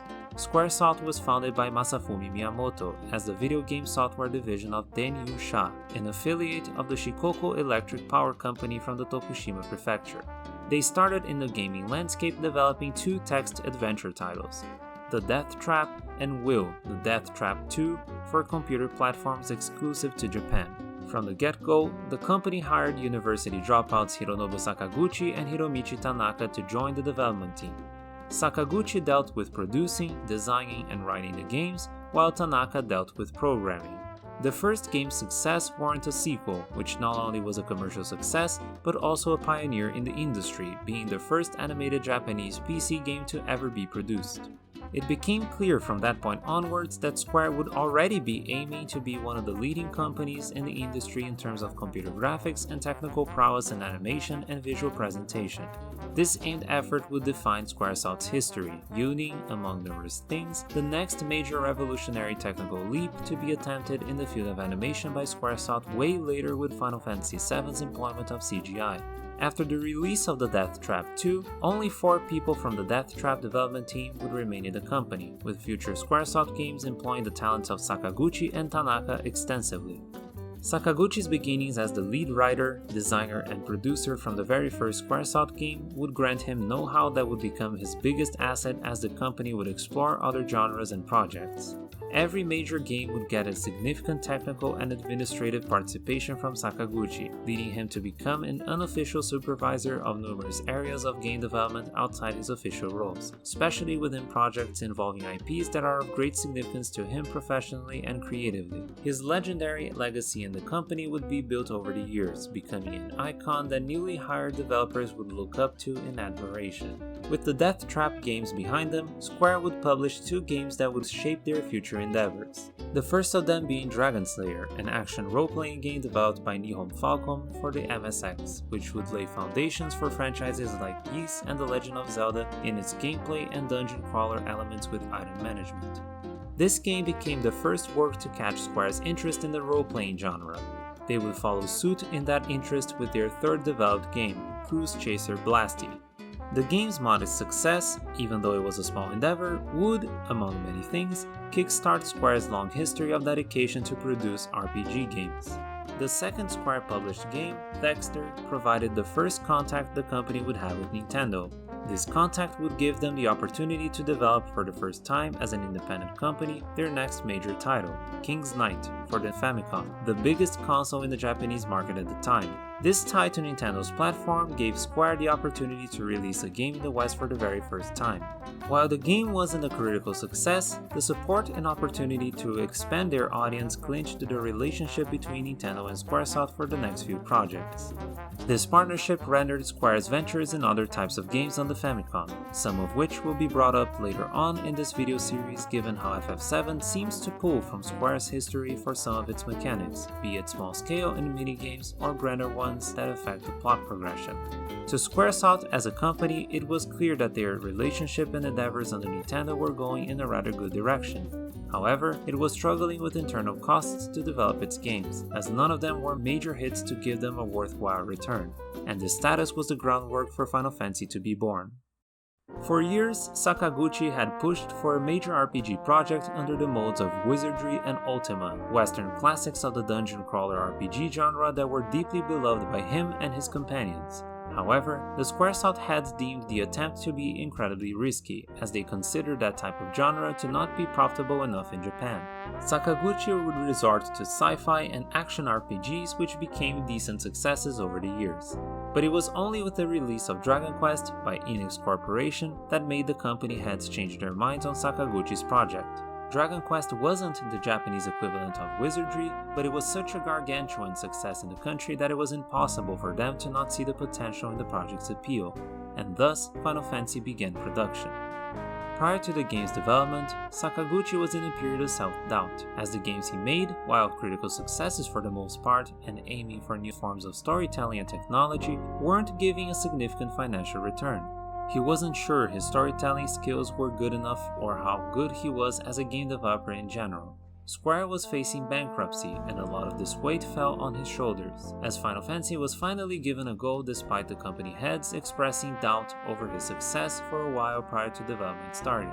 This wouldn't be the last of the friction Sakaguchi would face with Square in his career. While he was a legendary figure in the company given his presence from the very beginning and his extensive participation in game development on numerous fronts, he still faced a certain lack of popularity, something that would be seen in the amount of people who were up to work for him for Final Fantasy's development. While his fellow colleague Hiromichi Tanaka was leading a team of 20 people at the time, Sakaguchi had 7 people. As he attempted to create his long-requested project, Sakaguchi decided this game would be his final shot in the gaming industry. In case it wasn't a success, he would return to college and finish his electrical engineering course. With this tone of both Sakaguchi and Square making their final stand with this project, the game, initially titled Fighting Fantasy, would eventually earn its title of Final Fantasy. It was their biggest bet, with wizardry being its main video game inspiration, while Dungeons & Dragons served as the reference for the design philosophy for the game. Final Fantasy had a huge potential for Western appeal. With the game's release in Japan, Final Fantasy managed to sell 600,000 units, the success needed for Squaresoft to find stability.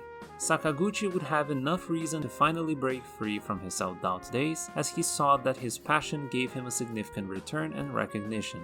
Of course, this success story would motivate him to stay in the company and continue to work on this new franchise and other intellectual properties to spring over the years. Looking at how Dragon Quest was eventually localized to the West by Nintendo themselves with relative success, Squaresoft used their great relations with Nintendo to help the game be released in the Americas, with Nintendo publishing their game like they did with Dragon Quest. As the game released in the West, Final Fantasy managed to not only outsell Dragon Quest in the region in terms of standalone copies, but also its own sales numbers in Japan. The Western heritage Final Fantasy carried proved to be a great success. The game's global approach and influences tied to the support from Nintendo made Final Fantasy the franchise that bound Squaresoft to Nintendo virtually as a second-party developer for 2 entire generations, while cementing the potential Square had in the genre moving forward. This relationship would define a major part of their history and identity. Now, given this relationship is important up until the premise behind Final Fantasy VII's development, it is important to note a particular detail about this release as it plants the seed for what would persist throughout this tie between companies and artists. At the time, Nintendo of America had a very aggressive strategy with their marketing, having the budget and accessibility to media outlets in the US to provide higher visibility for games they would publish or sell. But they were also a party that, independently from Nintendo HQ in Japan, demanded alterations in games to fit what they perceived to be appealing and coherent with the Western audience's sensibilities. This led to a number of elements in the game being censored, from character sprites to churches and crosses being replaced by clinics and candles. This even resulted in script changes and names of certain spells being altered. Needless to say, Nintendo of America weren't keen on religious symbolism nor designs that might be revealing regardless of its degree. A portion of a game's depth and artistic vision would be lost in the American localizations of bigger narrative-driven games, and that was the case with Final Fantasy and its sequels, serving as a source of contention for Square. I guess you never really changed much, have you, Nintendo of America? Another important thing to grasp about Final Fantasy's first entry is its execution of storytelling compared to what was achieved by its contemporaries in the medium. In those days, video games employing narrative tools in-game with complex dialogue weren't common. The Super Mario series kickstarted the employment of stories developing on screen in the medium with 1981's Donkey Kong, where Mario needs to save Pauline, a damsel in distress, from Donkey Kong, a raging gorilla that kidnaps the lady and scales a construction site. More complex storylines would become prominent in games over the following years, especially RPGs. The Legend of Zelda, known as the Hyrule Fantasy in Japan funnily enough, presented a recontextualized version of the damsel-saving story from Super Mario Bros. And Donkey Kong into a more complex fantasy world. Now, if you lived in this time, you might recall that there was a common practice regarding storytelling in games. Most of the lore and story premise would come in the manual accompanying the game cartridge, while the game itself provided the evolution of this premise through the game's events and minimalist narrative tools due to hardware limitations. In the case of Final Fantasy, the game would become one of the first dialogue-driven games to have the full story be told through the narrative within the game itself. The game opens with a Star Wars-inspired title crawl, which serves the same narrative purpose here as in those films. Introduce the audience to the fictional world at hand, some of the rules that define it, the stakes to open the story, and establish the important characters and conflict for the drama to take place in the film or game. In other words, it's a classic cinematic tool to provide the audience context to the fictional universe they'll experience and the narrative to be structured moving forward. Final Fantasy employs this tool to convey this introduction, breaking the trend of the time of relying on outside media to provide said premise. Now, a quick note here, I said that the title crawl is Star Wars inspired, and I said so with good reason. Sakaguchi's love for the movie franchise is well known, yielding multiple nods and direct references to Star Wars seen throughout Final Fantasy history, both widely known and others more obscure. And let me assure you, kind viewer, The idea of Star Wars being a frame of reference will be quite relevant as we explore Final Fantasy VII, more than you might even realize at first glance.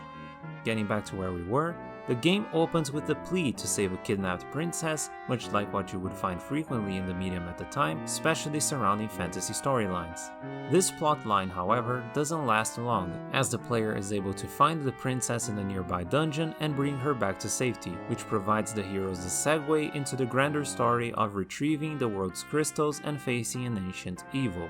It's subtle, but the narrative here presents the game's story as an evolution of the common plotlines of the time, investing even more on the storytelling capabilities of the medium.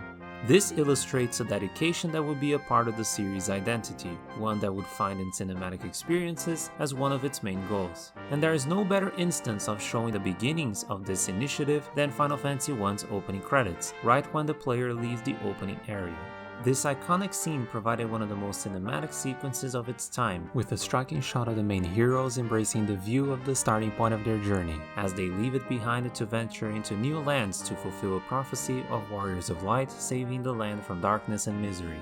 This scene serves to achieve multiple goals: presentation of the game's title card, the opening credits, much in the same vein of numerous films released by that point, the narration for the current state of the characters, and the direct invitation to the player to embark on this adventure with said characters.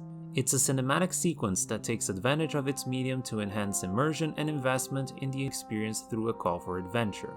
Final Fantasy's gameplay would also present a shift in the portrayal of characters in its genre, changing the first-person perspective adopted by its major influences and contemporaries to a third-person view, even in battle scenes, where all characters are visible to the player. Even though the characters would still be blank slates for the player to choose different jobs from, characters now possessed their own identity for the player to engage with instead of being an avatar providing a visual perspective for the player. As simple as the characters in Final Fantasy I might be, the use of third-person perspective to portray the story and conflict establishes the division between the player and characters, so the story can portray these entities as part of their own universe for us to empathize with and experience immersion through this empathy. Characters become center stage for the experience, and the future would provide enhancements to this philosophy with new entries in the series. This approach to games as a medium for storytelling would also define the series' identity and one of its core strengths. With the dawn of the Final Fantasy franchise, Squaresoft became a reliable powerhouse as an RPG developer, with numerous new franchises being born over the years. But none of them would be as big in terms of impact and number of sequels as Final Fantasy. On the Famicom, known as the Nintendo Entertainment System in the West, the series got two more mainline titles. Final Fantasy II doubled down on the aspect of a heavily story-driven experience, with a comparatively more complex and deeper employment of narrative tools to build its world, characters, and conflict. Characters became more defined outside class roles and had their own personality. The entire plot would be disconnected from its predecessor's story and world. The concept of having deeply developed characters and stories intertwined with a wide range of recurring characters and tropes in different worlds started with Final Fantasy II and became a tool that Squaresoft would employ as the foundation of its story planning for the series. Final Fantasy III embraced the original game's job-based system, now allowing the player to change a character's class, and simpler approach to storytelling with enhancements to characterization inspired by FF2. It was the biggest Squaresoft game in terms of size and scope by that point, being such a well-received game by Nintendo HQ staff that Sakaguchi managed to receive a letter from one of Nintendo's developers stating they would love to work on something like that in the future. As the console generation shifted, Squaresoft looked up to Enix's Dragon Quest as a point of reference to achieve success in sales domestically and in terms of quality, after the enormous impact of Dragon Quest III on the Famicom. Hironobu Sakaguchi always felt confident in their graphical potential to achieve the best visuals on the market, as their history had shown it to be their greatest strength. But they were aiming for more to outperform Dragon Quest, mainly in gameplay and writing. This constant push for self-improvement, in addition to inspiration found in classic titles being made over the generations, fueled the series' games on the following console, the Super Famicom, also known as the Super Nintendo Entertainment System or SNES. Almost all JRPGs were mirroring Dragon Quest in its basic design of true turn-based combat, where the player would have all the time available to evaluate the situation in battle and select a command from the menu, and thus, player units and enemy units took turns to enact each move. Final Fantasy would innovate by bringing the aspect of timed decisions to its core design and gameplay through ATB, or Active Time Battle, in Final Fantasy IV. Each character had their own time needed to pass before their menu becomes available to pick an action. This existed for both player and enemy, and the stats behind the characters involved in the conflict directly influenced how quickly the time needed would pass. In other words, player units needed to not only make the right decisions, but had to make them with quick thinking before the enemy makes their move. It added a new sense of strategy and urgency to the standard design of the genre, establishing a bridge between turn-based and action approaches to RPG battle design that gave Final Fantasy its revolutionary and unique taste with this original system. Not only did this revolutionary battle system set Final Fantasy as the main contender to Dragon Quest in the industry, the storytelling and writing took a major leap forward in complexity, consistency, and depth with the new entry. Final Fantasy IV followed a similar route Final Fantasy II went for, investing in deeper characterization to enrich the world building, immersion, and the story itself. The classic types of jobs became secondary to the cast itself, defining their battle roles more than their character. Morality would become a new meaningful element the story would explore, and it does so through its main protagonist Cecil. This character starts as the leader of the Red Wings, the elite force of the King of Barron, before beginning to question himself and the king's morality as his team is requested to execute neighboring villages to acquire their crystals that provide the world's balance. This sequence leads to Cecil breaking his allegiance to the king and defend the innocent, leading him and the friends he meets along the way to face the powerful force of the kingdom and the manipulators of power that act behind the scenes. There is a significant increase in stakes, character development, and theming here compared to its predecessors. All these elements would serve as points of reference for critical and fan acclaim, and would find themselves relevant even with later titles, including Final Fantasy VII. The game eventually managed to come to the West, rebranded as Final Fantasy II, with Square publishing the game themselves, a major first for the company's Western endeavors. While it hadn't exceeded the sales numbers of the first game in the West, Final Fantasy IV managed to become the best-selling game of the franchise in Japan, and it would be the game that would provide a glimpse of the direction the series would take with its storytelling and game design for generations. The following year, after Final Fantasy IV's release, Enix released Dragon Quest V, a game that arguably became one of the most impactful works to the genre and the craft itself. Dragon Quest V would employ the most complex and immersive storyline in its franchise history by that point, providing instances of player choice influencing some of the game's plotlines and their emotional payoffs. It would serve as one of the hallmarks in the medium's capabilities for storytelling. To Squaresoft, the title was a major response, and it would serve as the reference point for them to overcome with their future endeavors. Final Fantasy V launched just 3 months after Dragon Quest V, taking one final visit to the class-based system that would perfect what was seen in Final Fantasy I and III, while featuring a story with a lighter tone despite the serious elements previously explored in this video. It didn't get published in the West and didn't reach the same impact in storytelling as Final Fantasy IV, but it still garnered an enormous success in Japan, selling 1 million units over its predecessor and acquired a dedicated cult following in the West over the years. By this point, Hironobu Sakaguchi, who directed all Final Fantasy games, already became executive vice president of the company. This meant a much busier time schedule for him to have a big control on game development as a director. With this, he stepped down on numerous projects he was heading to become a producer while still maintaining his trademark and official supervisor role. He would, most of the time, provide premises and major storylines for titles to directors and writers like Yoshinori Kitase to connect the dots and adapt under his watchful eye, much like what would be seen in the next 2 major Squaresoft projects, already mentioned previously in this introduction, Final Fantasy VI and Chrono Trigger. In early 1993, both these projects began development full steam ahead. Chrono Trigger was the result of a trip Sakaguchi made with Dragon Ball creator Akira Toriyama and Dragon Quest creator Yuji Horii to a computer graphics conference in the US. The Final Fantasy and Dragon Quest creative minds would set aside their friendly rivalry and join forces to create the famous time-traveling RPG for Squaresoft on the SNES. Final Fantasy VI would follow suit on the success of Final Fantasy IV's focus in storytelling and characterization, as well as V's interest in providing players a certain level of customization for party members. To Squaresoft, it was with Final Fantasy VI that the Final Fantasy series would trump its friendly rival. The game's wide cast of characters built to be suitable as the story's main character, its use of SNES's Mode 7 to give the world map, even when exploring on foot, a three-dimensional aspect, and its outstanding writing would cement the game's legacy to its series and the craft itself. These two RPGs would become Squaresoft's greatest accomplishments in the 2D era of gaming and further establish them as household names even in the Americas. Both games managed to get localized in the United States with great success and are still regarded by players today as some of the greatest games of all time. Squaresoft would find themselves at a point in time where they had an established and loyal fanbase with a legacy matched by few of its peers in the medium. They have come a long way from the risky bet they made with the original Final Fantasy. Now, Sakaguchi would find himself focusing on different aspects of each game being produced, but still working hard on conceptualizing and supervising the teams. Kitase would fill the roles of director for Final Fantasy VI and co-writer for Chrono Trigger, further proving his potential within the company and to Sakaguchi as a potential successor for the franchise. This team dynamic would serve as the premise for Final Fantasy VII's own development team's organization. After a long history of success and a strong presence on the Super Nintendo, in early 1996, Squaresoft would see their last major partnership with Nintendo in the SNES era, with Super Mario RPG Legend of the Seven Stars.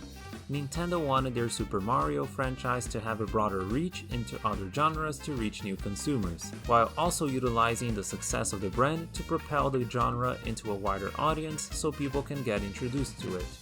Coming off the heels from their success with Final Fantasy VI, the best-selling RPG in the SNES, and Chrono Trigger, Squaresoft would be seen as Nintendo's most trusted partner and best-suited candidate to assist in the game's creation. This made Super Mario RPG the game that figuratively epitomized their relationship of trust and Nintendo's acknowledgement of Square as the leading RPG developer in the global industry. The title would be the only time the legendary creative minds Shigeru Miyamoto and Hironobu Sakaguchi would work on the same project. This was the first instance in a long history of third-party developers getting the opportunity to develop a major project involving a major Nintendo franchise. The game featured Mario in a story that provided a unique conflict with higher degrees of complexity than the previous stories seen in the franchise's history. Pre-rendered sprites were employed to give the characters a modern 3D look, while employing the use of pre-rendered backgrounds for certain environments, a precursor to what would be seen extensively in FF7. Super Mario RPG was developed as a simpler version of Final Fantasy that Mario fans who never touched the genre would be able to familiarize and experiment, while implementing platforming elements from the Super Mario series. The extensive tie between Super Mario and Final Fantasy would even bleed into the game's optional content that serves a challenge and an Easter egg for the player to find. Needless to say, Super Mario RPG was truly a dream come true for old-school Nintendo fans. The game would eventually be localized in the United States, becoming one of the best-selling RPGs in the system, one of the best-selling Squaresoft games in the West, and one of the 20 best-selling SNES games of all time. With this, Squaresoft and Nintendo's relationship seemed to be pretty stable as the generation was coming to a close, despite setbacks with Nintendo of America's policies over censorship. That stability would soon change. And so, fair viewers, we finally reached Final Fantasy VII's own development history. Everything up to this point should serve to give you the background necessary to understand the construction of the series' legacy and identity prior to FF7. It should also give you a small taste of the positions that creative leads Hironobu Sakaguchi and Yoshinori Kitase used to have at the time. This should be important to keep in mind for the future, I assure you. But most importantly, every game described thus far will be revisited in one way or another in the analysis of Final Fantasy VII. It might not look obvious now, but everything will become clearer in due time. And so, let me provide a quick premise for FF7's development before moving into the next section of context. The game would be conceptualized after Final Fantasy VI's development ended, with the early draft already touched upon by the thematic context segment in this introduction. Final Fantasy VII would first be conceived as a Super Nintendo game like its predecessor, but not much work was done on the game as the Final Fantasy team was almost entirely redirected to Chrono Trigger's development very soon after FF6's launch. Squaresoft truly started going into full development of Final Fantasy VII after Chrono Trigger's release in 1995. By this point, the generation was reaching its end, with Nintendo already unveiling the Nintendo 64 that year and the PlayStation being on the market for some time. Video games were entering the realm of 3D, and Squaresoft was aiming to be the pioneer of this new age in computer graphics. As we explore their path to achieving this goal, I'll take the opportunity to also illustrate the context surrounding computer graphics applications to video games and their development at the time. This should be relevant to understand Squaresoft's goals with Final Fantasy VII, how this led to their departure from Nintendo, and the scale of the accomplishments reached by the final product's visuals and cinematography. In August of '95, one of the US's largest CG conventions, SIGGRAPH, was held in LA. At that time, we were not sure what the next generation RPG game should look like. So, as an experiment, we created a CG-based game-like interactive demo to present at the show. It focused on battle scenes that were 100% real-time and polygon-based. This became the seed of Final Fantasy VII, and it was then that we decided to make this a CG-based game.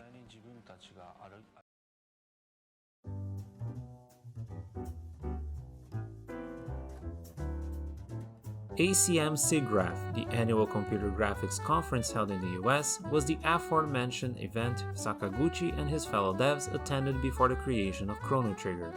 Over the years, SIGGRAPH showcased the very promising future of what computer graphics would entail to numerous applications, including video games. 3D was one of the most significant leaps in the field, and the early 1990s was a time where few people had experience with any of it as a result of it being an extremely novel concept brought to life. Most of the high-end use of CG outside of scientific simulations was being done by Hollywood filmmakers. For video game developers, it was becoming increasingly relevant to familiarize with the new technology given what was expected to become the norm with the new generation of consoles. As Chrono Trigger was getting close to completion, some developers from the Final Fantasy team were dedicating themselves on experimenting with 3D graphics through a demo featuring Final Fantasy VI characters.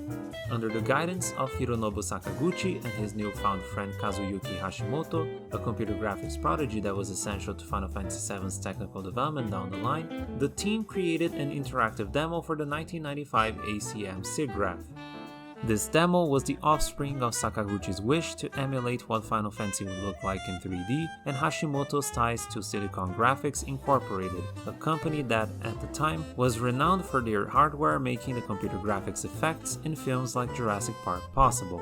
The company conveniently also started a relationship with Nintendo in 1993 that would lead to the creation of the technology for CG behind Nintendo's next hardware, the Nintendo 64. The workstations acquired by Squaresoft for this project were previously used only for scientific and industrial applications, and thus, this was the first experience of this hardware being used for entertainment purposes. Now, before we explore the demo itself and how it tied into Final Fantasy VII, we need to keep in mind one extremely important thing about this generation shift into 3D. People were still learning about the theoretical and practical aspects of applying 3D graphics into games, and thus, there was no clearly established standard as how things would look in 3D yet for numerous genres. For RPGs, it was still unknown how games should implement its battles in 3D given the scope gained from the new dimension. In an Iwata Asks interview with Sakaguchi and Xenogears director Tetsuya Takahashi, then Nintendo president Satoru Iwata very nicely summarized this. With 3D and improved graphics, there was still no defined or agreed method for making a game using them. With the arrival of 3D, there was a clean slate in terms of the way games would be made, which caused all kinds of trouble for the industry as a whole. Sakaguchi adds to this with the fact that most people back then didn't even know the correct terminology for the new types of computer graphics. In the end, in the case of Final Fantasy VII, it was, in his words, entirely a process of feeling their way in development itself. Needless to say, RPGs on the PlayStation by that point had none of them employing polygonal models in 3D settings emulating a third-person perspective of a standard JRPG battle. It was a time of experimentation, a time of discovery, a time when possibilities were endless with the implementation of the third dimension. Younger viewers might not grasp the full understanding of the magnitude of this time, given how much more advanced CG has become and game consoles are basically matching movie quality effects these days. In fact, some might even take for granted what we currently possess and have a harder time to go back and experience older media. This could be due to reasons tied to game mechanics not translating well to audiences that are too used to modern mechanics, or simply just for being something alien to what is consumed by said person. The latter is especially the case with games given how much more rudimentary things began so many decades ago, starting with the first supercomputers in the 1950s, and how quickly things have developed up over the generations. But, as previously discussed in the preface of this video series, media is best understood and appreciated when considering its time frame, how much it evolved from everything that came before it. In this case, it's important to understand how much of a breakthrough it was to see this generational shift happen in the industry and the near limitless potential inherent to this dimensional leap for the medium. These things are crucial to grasp the importance of this 1995 demo, which was the starting point for what Final Fantasy VII would become. The demo depicted a battle where Final Fantasy VI characters Locke, Shadow, and Terra face off against the Golem, a recurring creature in the Final Fantasy series. The characters were presented as polygonal models in the 3D environment, each character having their own set of abilities that provided challenges for the team to experiment on different types of animations for real-time simulations. Some of the animation work worth mentioning here include Shadow's leg suplex sequence, which presented the challenge of animating two bodies in contact with each other in motion, and Terra's ponytail dynamic simulation as she moves around the field and as she executes her attacks. This might look simple today, but doing this at an age where 3D animation was at the verge of blooming, especially accomplishing these kinds of animation in real time with a small team, is very impressive. In extension, the fact that they rendered a fully three-dimensional RPG battle scene with polygonal models with such a level of detail on top of said animations was unprecedented for interactive media. Amidst all this, the biggest spark this demo generated for the future was arguably the dynamic camera movement and its use for cinematography in games. The depicted scene wasn't static like what was usually portrayed in third-person turn-based JRPGs, especially when looking at Final Fantasy's own history. Instead, dynamic camera movements provided a completely new way of portraying the battle, as it provided distinct perspectives on the battle scene and a bigger focus in moves by heroes and enemies and how they interacted with their targets. This lent to the sequences providing enhanced cinematography to gameplay. The scenery, angles, and how characters moved on screen would find harmony in camera work and scene composition to focus on the spectacle of the moves in battle and characters' idle animations portraying their personality. These things were primitive here, sure, but this was the seed that would grow and become significantly more developed and enhanced for Final Fantasy VII, where some battles would feature dialogue and angles that depended on how long the battle has progressed. The demo ends as Terra summons Bahamut, executing its signature Mega Flare to finish the golem off in a cinematic spectacle. By that point, summons only provided some visual flair on the static scene as their sprite moved on screen. However, this demo delivered a major leap in presentation and cinematography that made Bahamut's scene a flashy and worthy grand finale for the experience. This Final Fantasy SIGGRAPH demo provided Sakaguchi and his team a glimpse of games acquiring a cinematic flair that could greatly enhance both gameplay and story. With this, they would aim for Final Fantasy VII to be, among many things, the beacon for cinematic techniques in the medium acquired with 3D. A game that not only aims to nail its gameplay in battles and world exploration, but also one that excels in cinematography to convey an experience reminiscent of films. The idea of making Final Fantasy VII cinematic enough to be comparable to movies would lend itself to the importance the final product would give to storytelling, narrative, scene composition, and characterization, even more than any previous entry in the series. This cinematic identity of the game couldn't be better symbolized than FF7's game over screen. We are presented with a torn film strip with frames of the game's opening in it, while the film reel with the title Final Fantasy VII lies in the background. It's quite an interesting nod to the game being portrayed as a movie that the player is a part of. The player here is the lead actor that, if he or she fails in battle, the movie ends abruptly and the film strip is torn. As a general art admirer, this game over screen also came off to me as a bittersweet homage to an analog medium format in film that was already in its final moments before the advent of digital cinema and its mainstream status imminent soon after the game's release. In Sakaguchi's own words, with this game it was his main goal to marry the cinematic qualities of film with video games' unique interactive aspects to put the player in a higher state of involvement in the story, and thus his idea was for his game to surpass films as a medium for storytelling. It was through this cinematic approach that Sakaguchi and the rest of the Final Fantasy team would see the value in pre-rendered cutscenes. With this line of thought, Yoshinori Kitase was appointed as the director of the project, considering his own affinity with film production and his own history. He studied cinematography and screenwriting in college, even managing to create his own private films, which would serve as good experience for his career at Squaresoft, up to his contributions to shaping Final Fantasy VII to its final product. The structure of team organization characteristic of films would later be established for the making of the game, as told by the game's lead programmer Ken Narita, and would serve well in the tight development schedule for a game of the scale that FF7 was aiming for. The rest of the team started to quickly take shape. And on that note, let's take a quick look over some of the most important people that are involved with the writing, story planning, and art direction for the game. The series' longtime character designer and artist, famed Yoshitaka Amano, was caught up with overseas exhibitions of his work, and as such, his usual prominent role couldn't be fulfilled in the same way, mainly being responsible for the logo artwork. He received the request of having Meteor as the illustration for said logo, the simplicity of which being the main source of challenge for him. This work would end up being one of the two most difficult pieces in Amano's career with the franchise logos. Amano would eventually create paintings based on the concept art from who would become one of the key figures in Final Fantasy VII's development, Tetsuya Nomura. Nomura worked with Squaresoft since Final Fantasy IV, first as a tester for their title before becoming an artist under Xenogears' Tetsuya Takahashi's training. With Amano not being available for 7, Nomura was named as the chief character designer for the game. His proactive attitude would be seen in his art, which were accompanied by handwritten story and character suggestions, being frequently shown to Sakaguchi. The FF7 producer would see Nomura's initial ideas for Final Fantasy VII falling in line with the project's direction perfectly, and gave him more opportunity for story inputs for the project. Personally speaking, this kind of passion in game development, even outside one's own function within a project, is extremely admirable. As much as people rightfully criticize his more recent works as a director and storyteller, I think it's fair to say Nomura's early days at Squaresoft were bright, and his interest in exploring new areas of development is worthy of praise and inspiration. He is responsible for some great calls for storytelling in Final Fantasy VII, which we'll get to in due time. At least it's important to give credit where credit is due.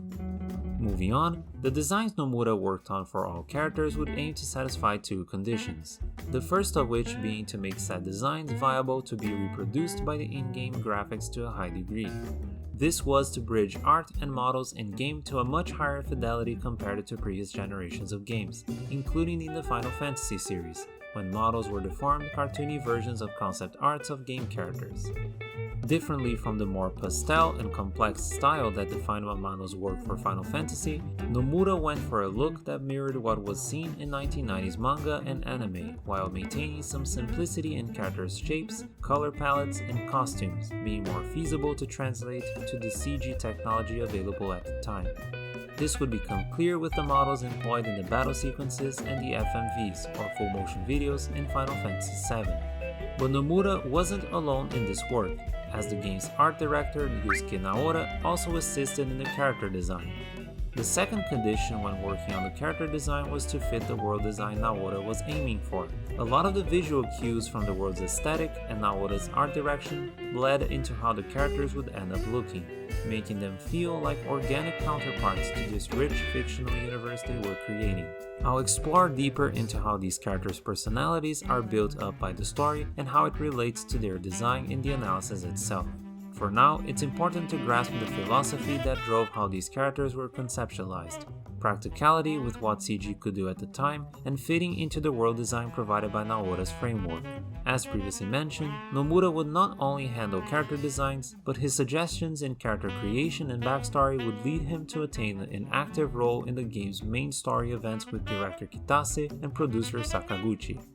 According to Nomura, by the time he was called in for the job, the main story wasn't complete yet, and thus, numerous plot points evolved from this group effort as they adapted Hironobu Sakaguchi's original plan for the game.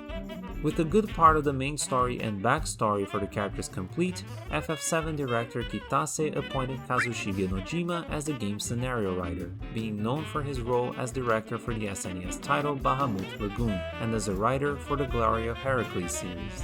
His approach to mystery in his writing was his main attractive asset for the team and the main reason for Nojima being hired. He would be one of the final major figures to the construction of the game's narrative and plotlines, with numerous sequences going to his credit. Masato Kato, the main writer behind Chrono Trigger, would join the team near the end to add some important scenes to the story and assist in ironing out the script. Hironobu Sakaguchi, the original planner for the game's story and the entire project, would fulfill the role of producer, as previously stated, but also involved with numerous other areas, like scene direction, battle system, and modeling, just to name a few. His story involvement, as previously mentioned, dates back to the very beginning. However, the degree of influence he had in the making of the final plot lines is something that is still up in the air. In the end, according to available material, numerous people gave contribution, sometimes quite substantially, to areas of production that are outside their main roles. Some of them even went uncredited, and most of the time this fact goes ignored or unnoticed by fans. There is this notion that people who are credited were the only ones to work in that position and should be the ones to be exclusively recognized for said position. However, things are not as simple as they appear, and this is not an occurrence exclusive to Final Fantasy VII and its audience. It's something present with almost every work produced by a group of artists, especially ones in audiovisual media. With this, before we continue to explore the rest of the context surrounding Final Fantasy VII's development, I think it's very important to provide an insight on how art comes to life when it comes to a work by a group of artists. For the sake of argument, I'll be focusing on audiovisual content.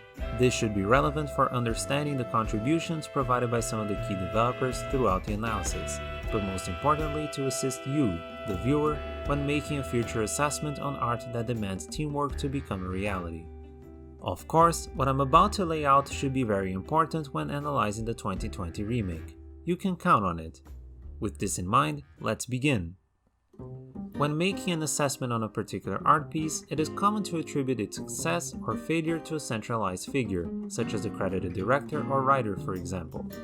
But, in cases of film and video games, this can be a naive perspective when analyzing the art's development. Audiovisual media are not like paintings, where the work is a byproduct of one's individual vision being translated into a canvas by the artist him or herself. Games and films are media that have required a team of people to produce for decades. It is a direct result of teamwork.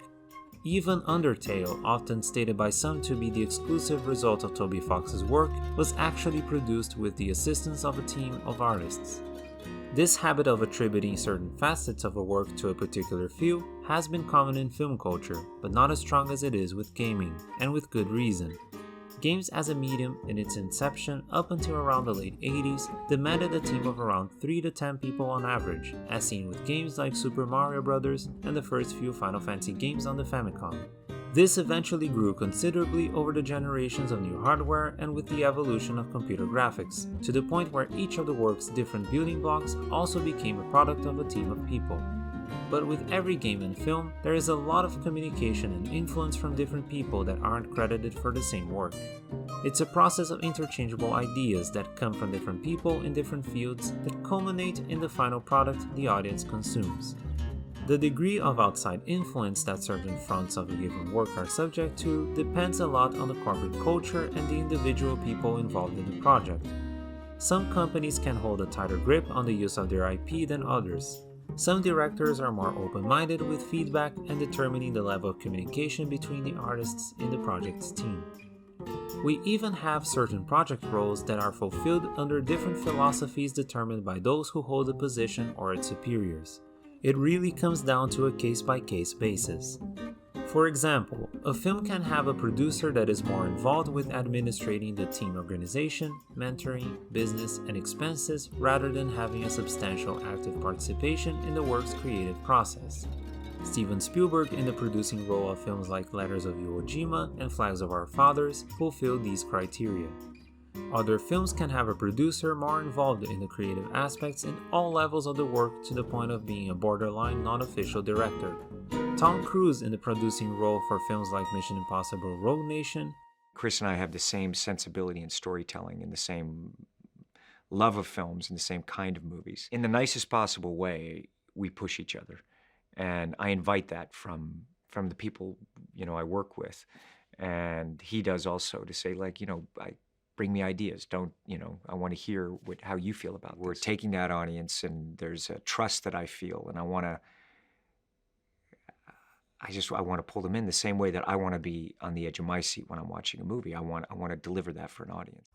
Or, more famously, Walt Disney's role as a producer in films like Fantasia and Snow White fulfilled these criteria. And to come back to the studio where he related by himself the whole Snow White story. He acted all the parts. He even indicated the songs. He had the characters. Everything in this Snow White picture was completely developed in his own mind. In front of us, he wasn't embarrassed to do anything. And he became all these creatures. This is no ordinary apple. It's a magic wishing apple. Now, make a wish and take a bite. This malleability exists in both filmmaking and game development, and it's a key concept to understanding how each work depends on numerous people, not just accredited staff. With Squaresoft, we can have some ideas on how this plays out in terms of planning the story and laying out the narrative for a game. As stated previously, we have Hironobu Sakaguchi being the figure that was there since day one, with extensive experience in numerous fronts of game development, working as a director and producer, actively overseeing projects on numerous levels outside of his credited post. A lot of projects at Square would have many aspects of its production tied to numerous people that wouldn't necessarily be credited for said work. This is especially true for story planning and writing. According to Final Fantasy VII scenario writer Masato Kato, Square first discusses the story thoroughly with the entire project team as they have a set goal established. Afterwards, the individual scenario writers fill in the details with sub-events. And, paraphrasing Kato, the people credited for writing the scenarios aren't necessarily the people who write the stories. To be clear on what the standard role of a screenwriter in films or a scenario writer in games is, it is his or her job to get a story concept or a group of storylines, most often conceptualized by directors and producers, and organize them on a sheet of paper in a way that the transition between these core events flow in a natural way. This work might demand from the writer the ability to create new plot lines that connect the story elements in a way that further strengthens a work's themes, characterization, and its narrative tissue. However, there are people not credited as scenario writers who fulfill this role as well. Sometimes this work is done with the director and producer from the start, while other instances involve the scenario writer being called in after a good amount of writing has already been done by the project heads. With Final Fantasy VII, the latter case is better supported by material released surrounding the game and its developers. In the end, it all depends on the context defined by the people involved in the work and the corporate culture that exists at the time. Getting quite ahead of myself, we can make a quick comparison between Final Fantasy VII and its 2020 remake. Kazushige Nojima reprised his role as scenario writer, but the scope of his contribution and how the remake was developed gave his creative input a completely different role to what he did in the original. The corporate culture at the time for Squaresoft was also visibly different compared to what is seen today in the company now known as Square Enix. In the end, the remake ended up as a completely different experience in terms of story, writing, and narrative. While there were even more differences in staff and philosophy to justify the overall different experience, it's important to grasp here how malleable a role's fulfillment can be by different people and how different the scope of contribution the same person can have in different projects in media under the same credited position. In the case of Final Fantasy VII, we can only speculate how much of the work's end result was a product of revision by Sakaguchi, Kitase, Nomura, Nojima, or even Kato, as there are instances where all of these people had a hand in course correcting scenes to their final version. In the end, the history tied to each of the people involved before and after release of Final Fantasy VII might give a clue or two about their styles and their degree of involvement in the creation of this game. For now, this is something to be filled by the viewer's imagination. With this digression out of the way, we can proceed with FF7's development history. I have given an overview of the main people behind the story and writing decisions, but of course, there are numerous other important figures in the game's development. The team would expand considerably, as the programming team would include Ken Narita as the lead programmer, Hiroshi Kawai would become the character programmer, among other important figures. The artistic and technical team were set to explore the options to make their game a reality, and thus they began experimenting with Nintendo's newest hardware, the Nintendo 64. It was already past August of 1995, and by that point the console still was far from release to the global market. Squaresoft only got to receive the development kit, a rough version of what the console would be like for them to work on. And so, they began work on the first demo for the game.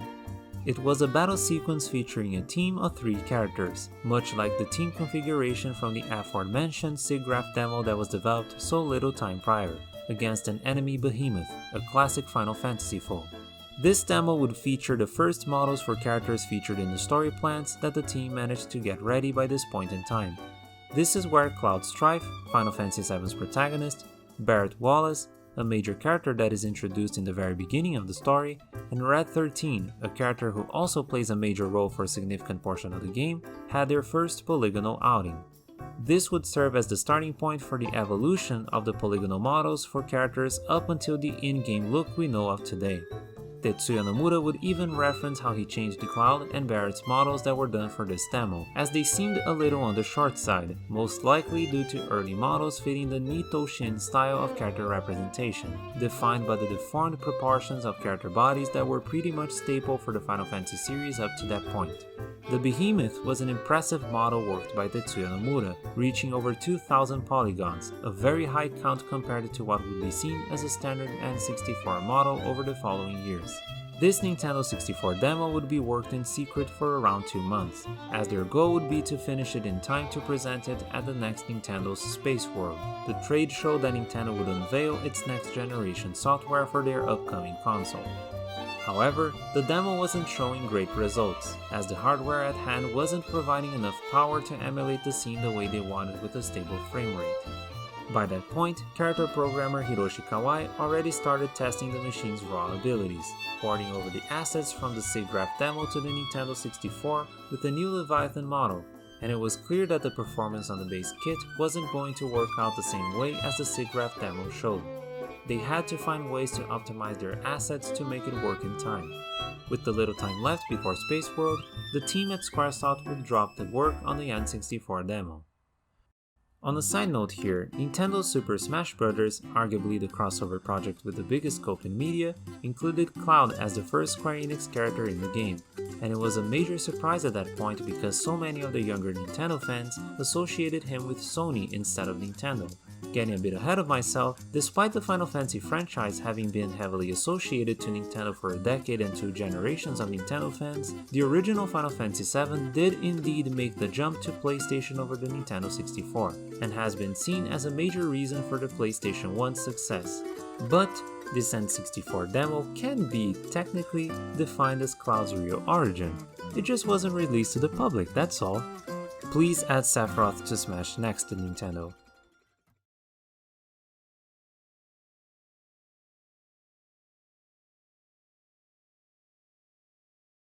As always, we've got the awards. Yeah, considering we're in like a few days just from the Tales of Anniversary event, this could be eerie. It might take a while for them to show Smash, but I just hope it's Sephiroth. But this might be a bit too optimistic. Oh, wait. Yeah, everyone's here. Okay, they're actually showing Smash first. Yeah, fingers crossed, but I guess this is going to be eerie. Like, it just makes sense, but we'll see. We'll see. Oh, it's Erdrick! Yeah, the best Dragon Quest hero. They should have used him as the main alt. Wait. A Square character in a Smash trailer. Dude, this could be a Square character. For the love of God, please be Sephiroth. Like, he's been my most wanted since the game released. Please.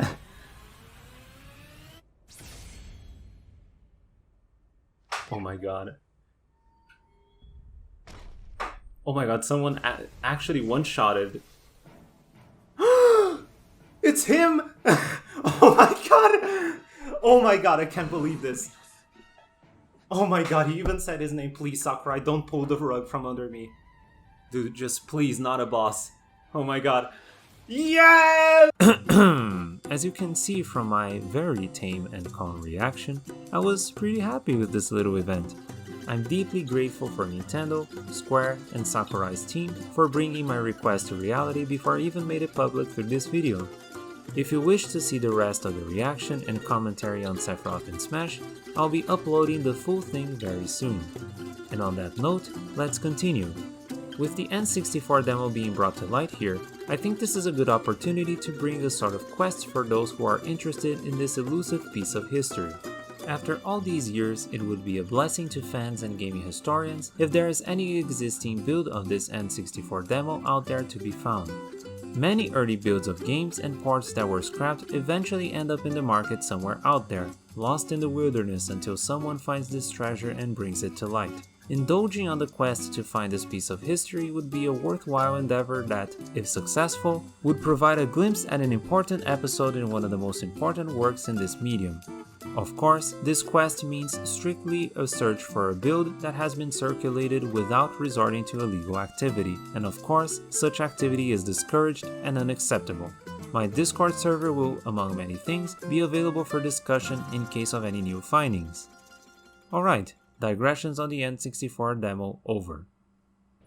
In the end, it was clear the reason behind the trouble with making the demo run well is directly tied to the hardware limitations and the storage option Nintendo went with their newest hardware. Now, to the viewers who aren't into hardware specifics and computer graphics technicalities, I'll do my best to explain how this came to pass in a way that is easy to understand. As this FF7 and 64 demo was being worked on, Nintendo was still working on their next hardware. They were using more recent technology, which allowed them to create the Nintendo 64 with some significant advantages over its competition. The final product possessed a CPU that had a more modern architecture than the one used by Sony's PlayStation. To the uninitiated, the CPU is the unit that processes the hardware's tasks that are tied directly to memory, AI, player inputs, and output for the software. The Nintendo 64 would also end up having a GPU, the unit responsible for the generation of computer graphics and images to the screen, that technically outclassed the PlayStation in terms of polygon count per second, a measurement of graphical power that was more prominent in the 1990s. I say technically because despite its horsepower, the Nintendo 64's design wasn't as easy to work with. To put this situation into perspective, the PlayStation's GPU would render 180,000 textured polygons per second on screen, meanwhile the Nintendo 64's theoretical performance would be of 1 million. However, due to its memory architecture, the Nintendo 64 executed GPU tasks that were over-reliant on calls to the CPU, which drastically heightened the latency between the task demands and their execution. The GPU also provided only 4 kilobytes of fixed texture memory, a rather underwhelming result compared to the PlayStation's 1 megabyte dedicated to video memory, where a variable amount could be used for textures. On top of this, the GPU came with a reprogrammable microcode provided by Nintendo that worked more towards 3D modeling precision rather than performance. Under this microcode and the conventional programming models used in game development at the time, the final version of the Nintendo 64 would be capable of rendering only 100,000 polygons per second. This was a dramatic downgrade to the potential of the machine available for developers. Nintendo wouldn't supply developer tools to alter the microcode until much later in the generation. This meant a vast majority of non-Nintendo games on the platform, for the better part of the generation, would be poorly optimized for the system. To third-party developers using the Nintendo 64's dev kits, these problems landed a bad impression on the system's performance capabilities, which is a shame considering the untapped potential the hardware had available even as a dev kit. To the FF7 developers, this problem with the console would be further exacerbated with Nintendo's decision to employ cartridges as the system's storage unit to play its games instead of CD-ROMs.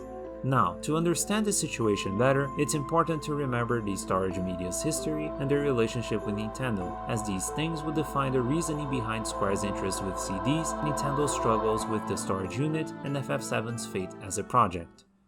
With the dawn of major home consoles up until the 1980s, the market was using prominently cartridges for its games. However, a revolutionary form of data storage, the CD-ROM, would rise to prominence.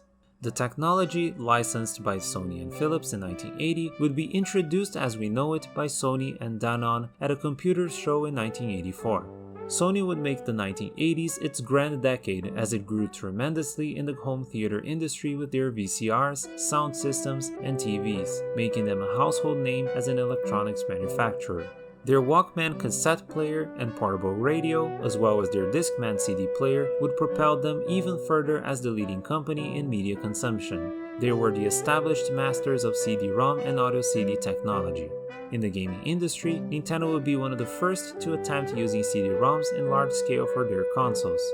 They approached Sony first to create a CD add-on to the Super Nintendo, giving their general reputation in the electronics industry as well as their contribution to the creation of SNES's industry-leading sound chip. This add-on, being dubbed as the SNES CD, would provide developers the opportunity to work with both cartridges and CDs, providing a colossal expansion to memory storage and quality of sound of pre-recorded material. Outside this add-on, they would also work on a new hybrid console, dubbed as the Nintendo PlayStation, which would also use the SNES cartridges and CD-ROMs. A contract was signed and development on the SNES CD and Nintendo PlayStation would take off.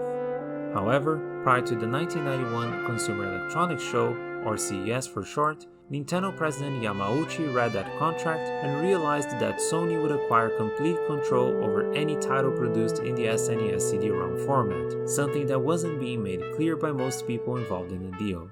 This aggressive move would lead Yamauchi to secretly cancel all SNES CD and Nintendo PlayStation plans. And with this, Nintendo would begin negotiations with Philips instead, something that wasn't made known to Sony until the Nintendo-Philips partnership was announced at the 1991 CES.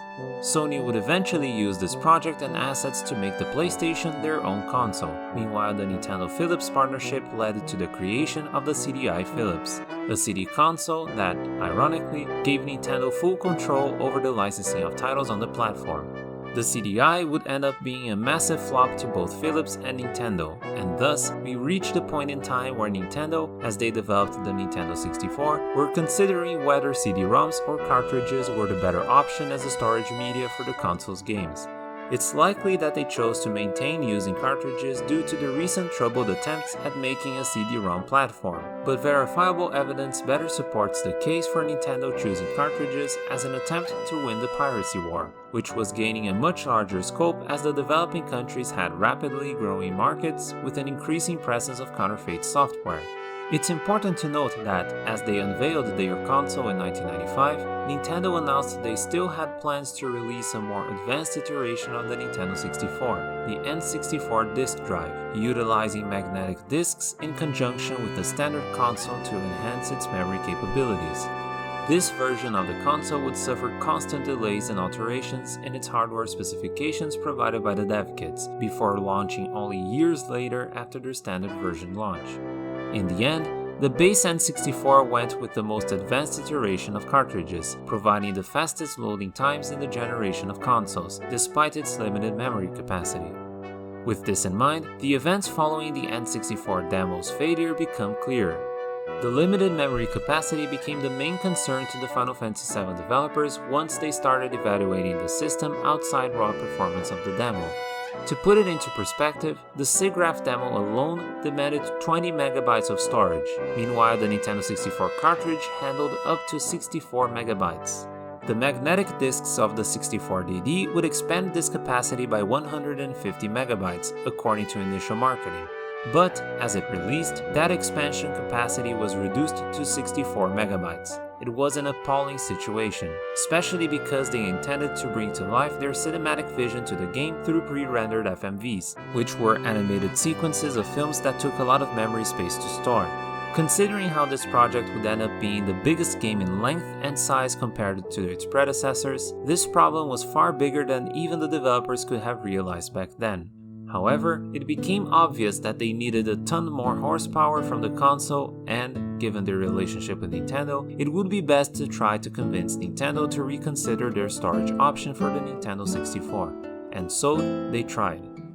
Square proceeded to give Nintendo a lot of advice along the way in terms of their hardware development, but Nintendo President Hiroshi Yamauchi chose to follow suit with the intended plans for the Nintendo 64 regardless of the requests by Squaresoft. This happened most likely because of the disconnect in communication between Nintendo and Silicon Graphics. The latter was hyping the performance of the console, but they were focusing on the theoretical aspects, aiming for a more general purpose scope as a 3D rendering machine. Meanwhile, Nintendo was expecting a very high performance standard for games that would make its orthodox design worth the attempt, according to character programmer Hiroshi Kawai. With Nintendo being indifferent with third-party companies demonstrating dissatisfaction with their hardware specification, given accounts like the one from then Squaresoft Executive Vice President Yoshihiro Maruyama, as well as the already sketchy relationship with Nintendo of America, Sakaguchi and his team decided to halt the work on the game for the Nintendo 64 and look for other options. This was an unprecedented move for them that would define the future for the series and the company. The series that was basically seen as a second-party epic for Nintendo systems would now make a leap for a competing system. With the PlayStation providing the CD-ROM technology needed to obtain the best results in the demo tests, a fantastic deal by Sony for the royalties per unit fees, and extensive support for localization in the West, Sakaguchi and his team decided to develop Final Fantasy VII for the PlayStation. This single decision shaped Sony's impact as a gaming brand in the worldwide market, with numerous third-party developers seeing the move and the resulting N64 hardware specs as inspiration to work with PlayStation for the generation. From this, Squaresoft would have its relationship with Nintendo tarnished for a very long time. To put it simply, it played out like a bad breakup. Nintendo, who took the stance of not caring for Squaresoft's suggestions and being indifferent to them being a second-party developer or not, eventually became extremely distressed by the move, blocking all communications with Squaresoft for about 5 years, selling all their Squaresoft stocks to Sony, and denying Squaresoft personnel access to Nintendo offices for almost 10 years. With this, Final Fantasy VII was getting attention not only for its ambitious proposition and move to 3D, but also because it was the first game in the franchise to not be released for a Nintendo system, and Sony took absolute advantage of this in their marketing. As a result of developing for Sony's platform, the game's developers would be a lot more free with presentation in worldwide markets, compared to the experience with Nintendo's more sensitive and family-friendly Western branches. The fact that Squaresoft would face a lack of censorship policies imposed by Sony for the Western release allowed the Final Fantasy team to create its world, story, and characters the exact way they wanted. The bold and darker approach to the game's theming and world design would be able to be fully realized under this new platform worldwide, with no restrictions to how they should portray characters, conflicts, and scene composition, such as elements of more violent imagery in the build-up for the main villain's reveal. With Sony providing the platform for Squaresoft to develop and helping them distribute the game to all regions, including Europe and Australia, which never got a mainline Final Fantasy game before, Final Fantasy VII would be a game to be presented to the worldwide audience in the most faithful visual form possible.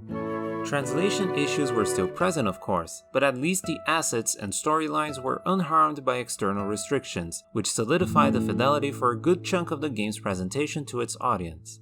Choosing PlayStation as the system of choice would bring some of the aforementioned positive things for the project, but it also came with the cost of dealing with other limitations not present on other platforms. In terms of the game's design, we have to take into consideration the PlayStation's biggest limiting aspect. Being an older machine using CD-ROMs, the console suffered with more significant loading times for complex scenes. This implied that the big 3D worlds like the ones present in Nintendo 64 games would provide a hit to the game's performance, and thus, these wouldn't be possible for the scope FF7 wanted to achieve. The game was aiming for a huge amount of areas to explore and discover in the world built for the story. Inspired by the art director Yusuke Naoda's use of one seamless image as the background for the scene composition of Chrono Trigger's famous trial scene, the team would decide to employ the use of single static images to define all the different scenery outside the world map. In other words, the large-scale structure, like the city of Midgar, would be composed of a conglomerate of different screens defined by large images that portray each of the explorable areas. This would be achieved by creating pre-rendered environments that would be screenshotted from cinematic angles, serving as a 2D backdrop for the developers to create 3D surfaces that match the image in question for the 3D character models to explore and interact with, providing an unprecedented level of scale that would revolutionize the genre. It was an elegant solution to the worries pertaining to memory storage for assets, as they were normally relying heavily on extensive reuse of sprites and tiles as seen in previous games. Considering the team's desire to maintain the visual fidelity of assets in hardware-demanding transitions between gameplay and FMVs, the use of static shots of pre-rendered environments as backgrounds would make transitions to FMVs much easier. Needless to say, the camera angles for the pre-rendered backgrounds and the transitions into FMVs made the game experience by far the most cinematic one ever accomplished in the medium up to that point. Soon after the PlayStation was determined as the platform of choice for developing FF7, Squaresoft would have just a year ahead of them to develop the entire game and release it. The team would grow incredibly fast, reaching magnitudes never seen by that point. Over 100 people would be working on the game, as a significant amount of support was provided by Western CG artists recruited by Square to work on the FMVs and pre-rendered backgrounds. These people were involved previously in top Hollywood projects in the past, like Star Wars, Jurassic Park, and Terminator 2. This was an international team of unsurmountable talent and technical prowess from different art forms coming together, something that would be rarely seen in any media ever since. A true event for games as an industry and as an art form. The game would not only be famous for the size and scope of the development team, but it also garnered fame for being the game with the highest budget of its time. The most accurate estimate is provided by the then Squaresoft President and Chief Executive Officer Tomoyuki Takeshi. Around $40 million was dedicated to work on the game itself, most likely ignoring labor costs, with a fourth of it investing in computer graphics research and development alone, plus approximately $40 million on worldwide marketing. Adjusting the values for inflation, Final Fantasy VII's budget was of at least almost $130 million, a figure that even matches today's standards for AAA budget for game development. The game's development would proceed smoothly, for the most part, up until its release on January 31st, 1997. Final Fantasy VII would still be a Final Fantasy game at heart, with a familiar focus and approach to storytelling and characterization of the past titles, alongside the quirky and classicist nature you would find in a Nintendo game. But its presence as a PlayStation exclusive at the time would hold its own impact for the general consumers. Sony support would allow Squaresoft to create the game they wanted to be sold without any significant censorship in every major region around the world. With all of the game's strengths being identified, these would be extensively exploited by Squaresoft and Sony in Final Fantasy VII's marketing push that would completely revolutionize how games are marketed and perceived in the West. Now, originally this part of the script took the opportunity of the development history's conclusion to feature a quick dive on the context surrounding how games were perceived as an art form in the West and how this perception was associated to the medium's marketing. However, given this concerns the game's aftermath rather than what helped shape its creation, the exploration on this facet of non-diegetic context was moved to the epilogue. If you enjoyed this exploration throughout the history surrounding the game, its developers, and the craft, I assure you this part of the video series should be quite entertaining for you, so I hope you stick around until then. And so, my esteemed viewers, we reach the conclusion of this introduction. A long segment, sure, but a necessary one to better understand the game itself and its making. The context for the game's creation should serve to enhance the choices taken in presentation and themes, while also making things clearer on why certain things in the game are the way they are. All of these things should be kept in mind as we progress through the analysis. So, to truly set in stone and reaffirm what to take from this introduction, allow me to summarize the most important points of context.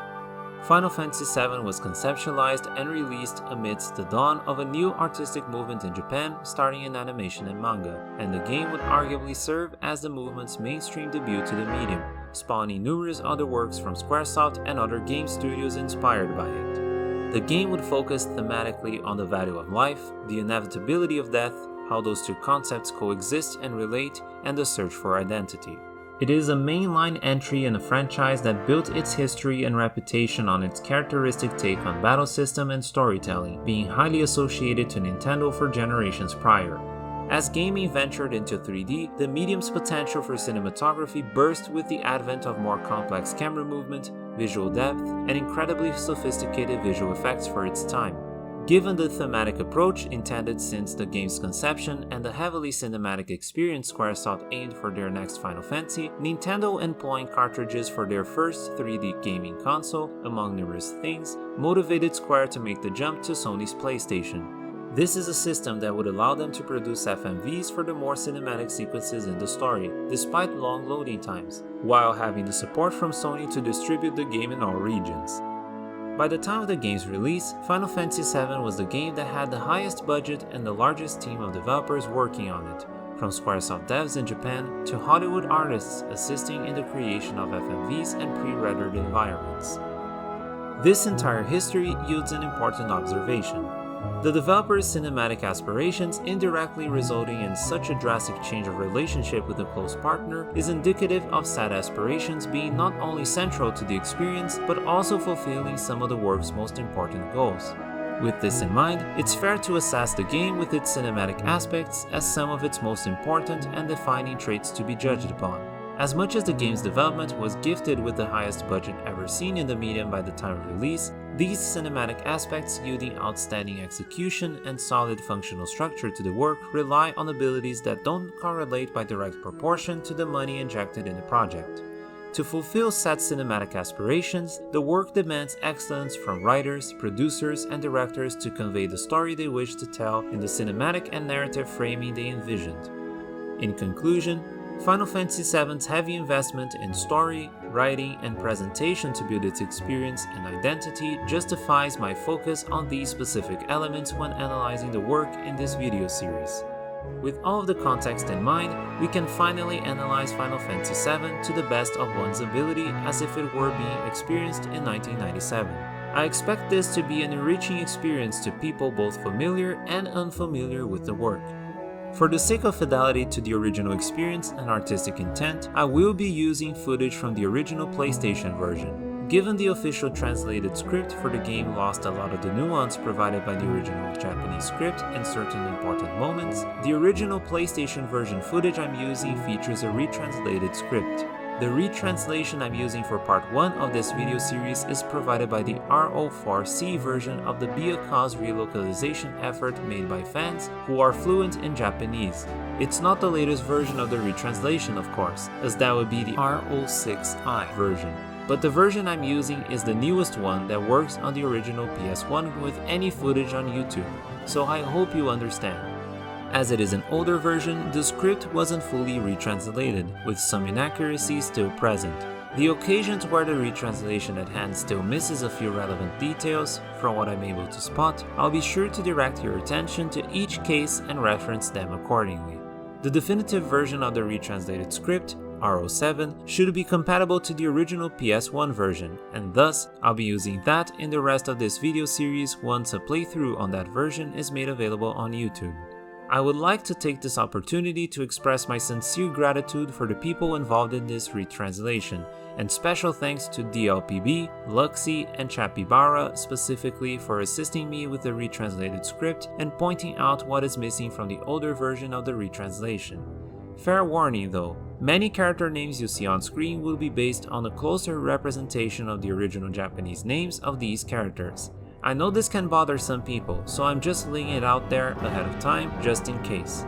In case there's further interest in how the original translation changed the original script and how it did things right, there is a very interesting thesis on the matter, accessible by the link provided by the citation on screen. Now, a quick reminder before we begin the analysis. This series will take the chronological approach of analysis. In other words, I'll be narrating each scene chronologically and breaking them down before moving on to the next sequence. However, I'll be referencing, on occasion, some events of the game that would occur later to enhance how certain scenes work effectively as setups specifically.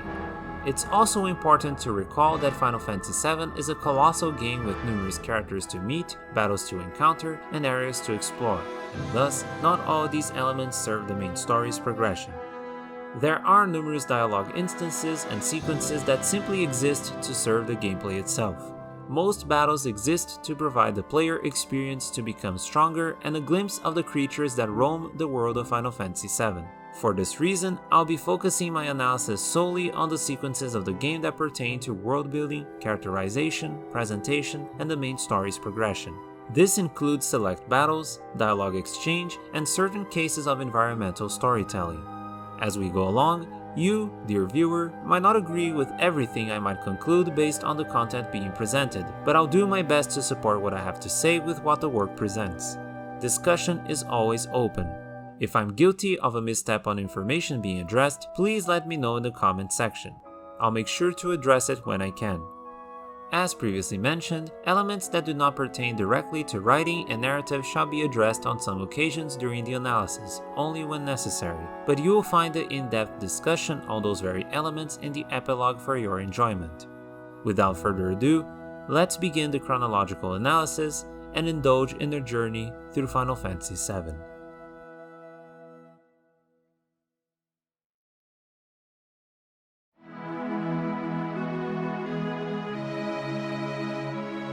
これからファイナルファンタジー7を初めてプレイされる方が、もしいるとしたら、その方には、もしかしたら、確かにその実際の原作は22年前の作品なので初めての方いると思うんですけども、今のね、今例えばクラウドやセフィロスっていうのはそのファイナルファンタジーの関連作品とかでいろいろコラボ作品とかでいろいろ登場してきて非常に人気のあるキャラクターなんですけど、その作品で知ったって方も結構多いと思うので、実際にそのクラウドやセフィロスが、なぜ人気があったのかっていう部分の非常にルーツ、一番最初の原作での登場シーンっていうのを体験せずに目にしてる人も多いと思うので、その一番最初のルーツを、体験できたらどう感じるかっていうのは非常に、私も楽しみですね。Our story begins as the camera moves through a void with white glowing spots. Noises of air currents can be heard in the background, but over time, voices are faintly heard as they grow increasingly louder in the commotion. This exploration into the void transitions into what is known in cinematography as a medium close-up shot, in this case focusing on Aerith, the game's main heroine. The perspective provided here is shown in the next shot to be that of a building's generator leaking Mako, a green substance that is going to be addressed in the story later on. Our heroine rises from where she stood and proceeds to leave the dark alley she was in to return to the sidewalks of an urban district that becomes more visible to the audience as the camera pans backwards. This sequence might be a short one, but there are already a few things to direct our attention to, so let's break it down. It's important to grasp right off the bat here how the transition from the void into the shot with Aerith uses shifts in perspective to establish a direct connection between these two parties, an approach that is commonly used in film to evolve the understanding of a scene's setting and its characters. In this case, what is being seen and heard by the audience in this void is something that she is also experiencing to some degree, and it's reasonable to conclude that the voices present in this collection of sounds are most likely the very source of interest that is driving our heroine to this place. This series of details are given further context once we formally meet Aerith and get to know more about her abilities and history. Getting a bit ahead of myself here, Aerith is capable of hearing and communicating with the spirits that are adrift the lifestream, the lifeblood of the planet being used as a source of energy. With this in mind, in retrospect, this scene gives us a glimpse of her unique ability in action. Giving the audience this glimpse in the story's opening seconds should clue the audience into the setups for the main conflicts the story explores surrounding this character, and by extension, our cast of protagonists who she allies with.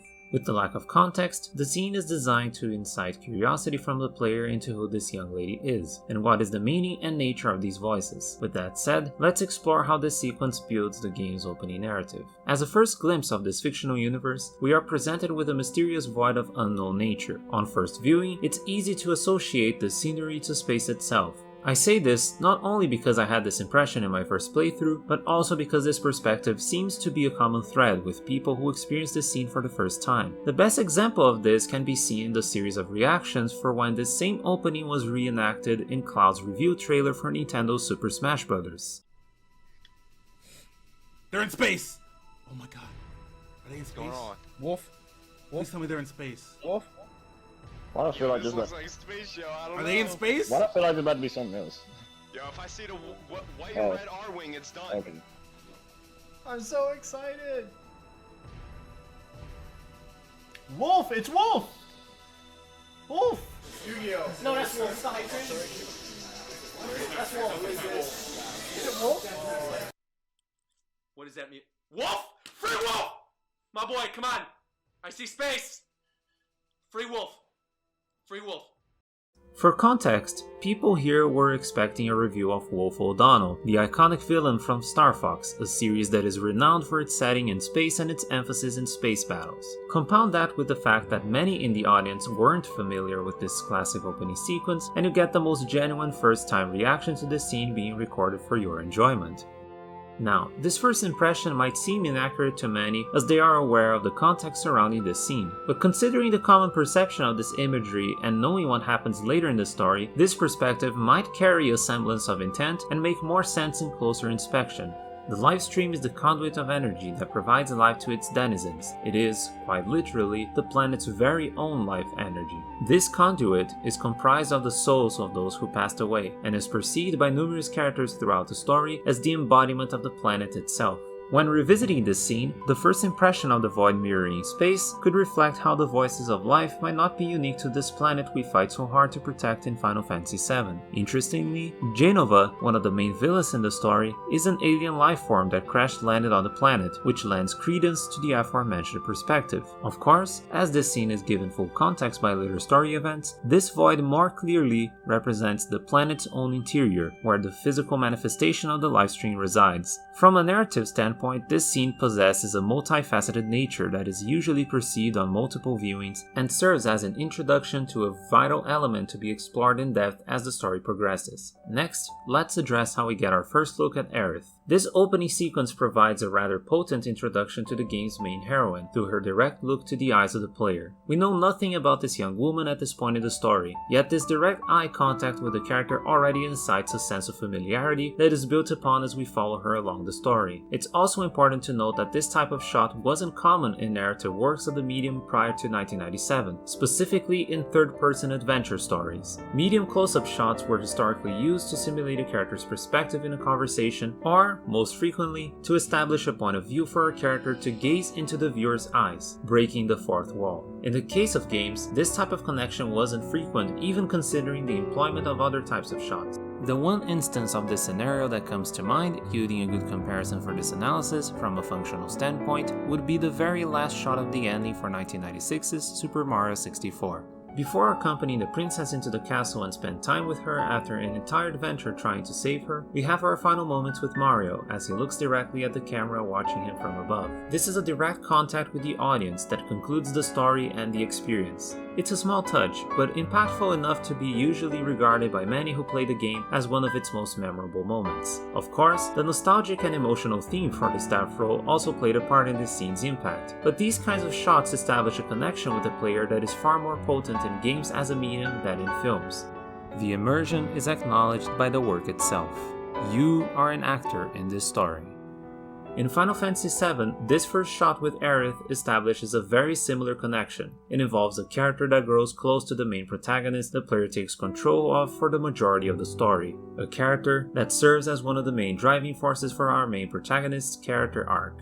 A character that the narrative will pay a great amount of time to focus on and build up for the twist at the end of the second act and the game's finale. This is the seed of familiarity being planted in the player to grow into the emotional response for the payoffs to be delivered later in the story. How much this seed grows should depend on the level of sympathy one might have with her, but there is a structural purpose for the sequence that establishes this arc's genesis. Now, some of you might be wondering, why are you spending this much time to talk about a single shot of a cinematic story? Aren't you looking too much into it? Well, considering the historical use of this type of shot in cinema, compounded with the context of the story at hand and its relation to the ending, I think it's reasonable to identify a purpose to this approach in conveying this character's introduction. This specific type of shot is used only twice in the entire 50-hour experience, the second instance not being seen in the entire game until its finale. You could make a case for this shot being referenced in the end of the second act as well, but we'll get there soon enough. Taking into account the structural purpose to be found here, there is a good chance that intent exists in the scene composition here as it has been described by this analysis. But make of that what you will. And don't worry, not every type of shot in the game will be analyzed this thoroughly, as few of them are used as uniquely as this one is. This analysis is in-depth, but it isn't going to be needlessly long. Alright, after, let's see, almost 2 pages of script dedicated to the first 90 seconds of the game, let's proceed with the story. Whoa, almost 2 pages of script? As the music continues to build up, the camera continues to pan back, showing the full urban district we started in until we get the full view of the city where the entirety of the game's first act takes place. Midgar, a circular metropolis divided into sectors and surrounded by energy reactors, while an imposing building towers over the city as it finds itself at the centerpiece of the entire complex, the Shin-Ra headquarters. The build-up is paid off as the title card is bombastically revealed. From this scene, the first thing we can detach from it is the scale of this urban space. The scene progression from a small-scale environment such as the city block where Aerith finds herself in, up to the full view of the city emphasizes the scale of this setting. From a gameplay perspective, this serves as a glimpse of the size of the potential explorable environment within just this urban space that could be made available to you. It's an invitation for the audience to embrace this huge fictional universe and engage in the adventure of exploration. Audiences at the time have never seen such complex environments in such a large scale in a video game before. While the game would eventually have you explore just a limited portion of this upper plate and the slums underneath it, Midgar still provided more content with its enormous spaces to traverse and numerous set pieces than what one would expect to see in most dungeons and towns in an adventure or RPG game. And in the end, the promise of enormous magnitude of exploration would be fulfilled with Midgar in conjunction with the entire world the player gets to explore from the second act onwards. Alright, we now understand the functional structure behind this sequence, which is to establish the scale for the setting and gameplay experience. Let's now tackle this scene from a different perspective. When taking a glance at the setting to be explored in this first act, its cyberpunk aesthetics are one of the most noticeable aspects. For many years, I've seen this aesthetic, the design of Midgar, and even FF7's first act being compared to Ridley Scott's 1982 film Blade Runner. This has been the case with fans both in real life and online, as well as people in the press. Man, we even have the Washington Post giving their take on it and bringing up the film. Let's see what else they have to say about the story. Personal delusions is pretty spot on. Mental illness is coherent to an extent. Climate change isn't the perfect way to describe this facet of the game, but I can see where you're coming from. Wait. Class warfare? Warfare? Quite a loaded word there. Keep this idea in mind for now. I'll get back to this quote-unquote objective journalism from the Washington Post when this topic becomes relevant later on in the analysis series. Going back to where we were, this common association to Blade Runner can be attributed to the game's cyberpunk aesthetics and some small elements that seem to mirror the film. This kind of connection to other media tends to rely on the repertoire of the beholder, and with the game releasing at a time when Blade Runner was still relatively fresh in people's minds and being the revolutionary work to establish modern cyberpunk tropes, it's understandable to see why people would make the comparison. However, the film's themes and events under their own context prove to be quite distant to FF7's. Probably the biggest element compared to the film, Midgar, also looks nothing like the structure of the dystopian Los Angeles portrayed in the Ridley Scott film. To truly set in stone the idea that Blade Runner didn't really influence the game's aesthetics, on April 2019, Square Enix posted a video on YouTube exploring the making of the original Final Fantasy VII, where the art director Yusuke Naora claimed that he had no Blade Runner influence when working on the game. でもう一つ目が、またちょっと偶然なんですけど、数時間前に会ったドイツの人にも聞かれたんですけど、ブレードランナーの影響を受けてるのかっていう質問をやっぱり受けたんですよ。実はそんなこと実はなくて信じてもらえないんですけど、実はブレードランナーと自分は1回しか見たことないんですよ。なのであんまりそこは正直意識したことはそんなにはなかったんですけど。In fact, the visual designs were taken from certain elements seen in Tokyo, like with Shin-Ra HQ coming from the warship building Square employees used to work at. The general layout of the upper and lower plates would be divided in sectors much like in the format of a cut pizza. The pizza analogy is not random. It is referenced in dialogue, character names, and even in the soundtrack, where one of the tracks for the slum sequences is called Underneath the Rotting Pizza. Yes, FF7, much like its predecessors, has its own set of lighthearted and goofy elements. We'll get to see more of those as we move along the story. Alright, this establishes some of the main things surrounding the origin of Midgar's aesthetics. Let's take a look at another point that might have served for reference in the city's conception. Now, if you've noticed from the aforementioned Blade Runner comparisons, connections made between media tend to weaken if their context isn't taken into account to give meaning to the elements being compared in the first place. With this in mind, I would like to present to you a more relevant and meaningful comparison. Looking at the city structure and its ties to the story, a different film seems to be better suited as a frame of comparison considering its own context. Fritz Lang's Metropolis from 1927, the original cyberpunk epic in cinema. The film's potential ties to FF7 don't lie just in Midgar structure, but also in numerous elements present mainly in the first act of Final Fantasy VII. I'll be mentioning these contextual similarities when the opportunities arise over the following parts in this video series, so stick around for them, ladies and gents. For now, we'll look solely at the city structure and how it points correctly to its role in the story as we look into Fritz Lang's work. In the film, Metropolis is a colossal futuristic city with a surface layer dedicated to the people in society with higher income and an underground layer dedicated to the workers and families of lower income. The higher layer is an enormous urban complex with the city's tallest building in its epicenter. This building, known as the New Tower of Babel, is the effective government building where Metropolis' mayor resides. This translates to Midgar structure quite well, as it not only features the very similar layered structure, but its top plate is organized with Shin-Ra HQ as its epicenter, the effective reigning government of Midgar. Shin-Ra HQ's parallel to Metropolis' New Tower of Babel doesn't stop there. The New Tower of Babel, mirroring the biblical counterpart as being a tower built to reach the heavens, is something that Midgar and, by extension, Shin-Ra HQ also shares, as alluded by an important character in the story. Unlike the Blade Runner comparison, these elements of reference possess the same function within their stories. Am I saying Squaresoft definitely borrowed from Metropolis to build Midgar? Not exactly. This is merely to point out that there are matching contextual elements between these works, and there is a chance that, when working on the game, there might have been developers who looked to the film for inspiration. Looking at the concept art for an early version of Midgar, which only shows the upper portion of the city, one might also be able to grasp this possibility. While the structure is harder to identify compared to a bird's eye view of the town, it's possible to make out a vertical urban complex with heavily industrial districts in the east and an imposing tower donning an emblem that seems to be SR standing for Shin-Ra, holding a central position in the perspective. The cyberpunk imagery here isn't as modern and Tokyo-inspired as the one we see in the final product, instead being much closer to the cyberpunk aesthetic seen in the Metropolis generation of media. Given the fact that the game's director, Yoshinori Kitase, studied cinematography and screenwriting in college, and considering Metropolis is one of the most important and influential films of the 20th century, it is unlikely that the film wasn't in the radar of those taking care of the story. I'll leave it for you, dear viewer, to decide on how much of this influence truly is present. As we move along the story, the comparisons to this film might become more evident and meaningful to you, and it might enhance your perspective on certain elements of the narrative surrounding this first act. With that said, let's carry on.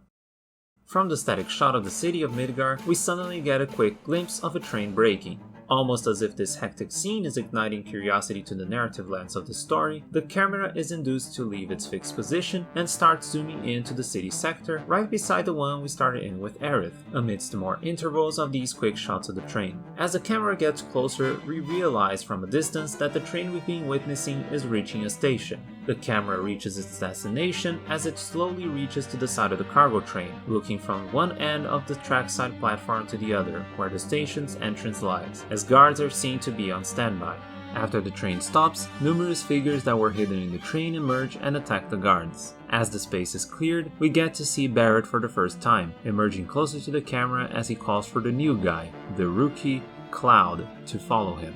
Our main protagonist enters the scene in quite a stylish fashion, and the gameplay experience finally commences. As Cloud approaches the station building, two Shin-Ra soldiers appear and try to take Cloud down, igniting the game's first battle sequence. Alright, that was quite a decent chunk of events being played out, so let's break it down. We can already observe this scene serves, from a metafunctional standpoint, as an introduction for the audience to the seamless transition from the FMV cutscenes into gameplay. For its time, this was an absolutely unprecedented visual achievement. Keep in mind that FMVs in the medium prior to FF7 were characterized by the employment of live-action recorded films for the majority of the running time in games like Command & Conquer. This specific use of pre-rendered graphics for the FMVs here was a novelty. There were games like Kalik the Blood, which featured pre-rendered graphics for all its FMVs, sure, but not only was this a rare sight, none of them had seamless transitions into gameplay. This approach to FMVs by Final Fantasy VII lent itself to perfectly blending with the pre-rendered backgrounds and gameplay sequences for transitions like the one in the scene we're analyzing. It's clear Squaresoft intended to show off their blazing guns right off the bat with these visual feats in the very beginning of the game. In this sequence, we also have cinematography serving the developer's wish to introduce the players to 3D in Final Fantasy. The camera angle we end up with on the platform provides a perspective that emphasizes depth, which is compounded with the need for Cloud to immediately move away from the static camera position.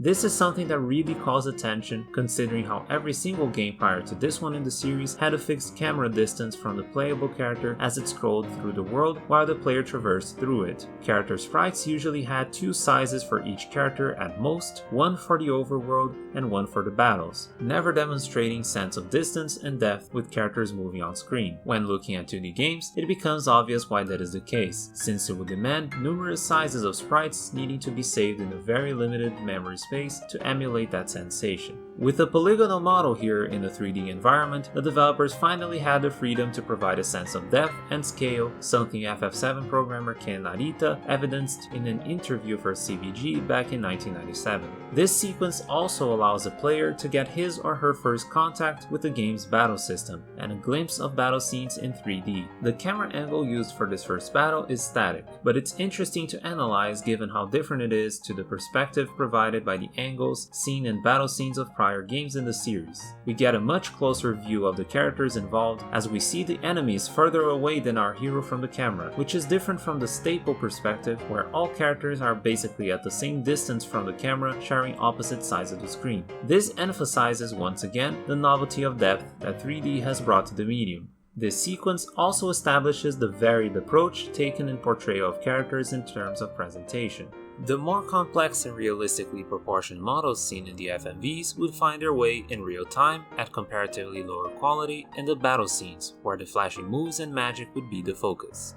Meanwhile, the overworld navigation and real-time events that demand smooth transition between gameplay and background FMVs employed smaller and deformed models. This simplicity in the model's design yielded an improvement in characters' expression of thoughts and emotions. Such improvement can be explained by the simplicity in shapes allowing for body language to be accentuated from a distance, as well as animations emulating more tenuous emotions when needed. This dynamic on character presentation is an astute call by producer Hironobu Sakaguchi, as it provides not only a practical approach for the PlayStation to be able to run the game as good as it could, but it determines a dedicated structural function for the game's art style and each of the presentation choices done for the characters. The use of polygonal models in pre-rendered backgrounds with 3D surfaces also recontextualizes the use of this structure cinematographically in the medium. Prior to FF7, this approach was seen in games like Alone in the Dark and Resident Evil, where the static camera angles are used by design to inflict more frequently fear and discomfort.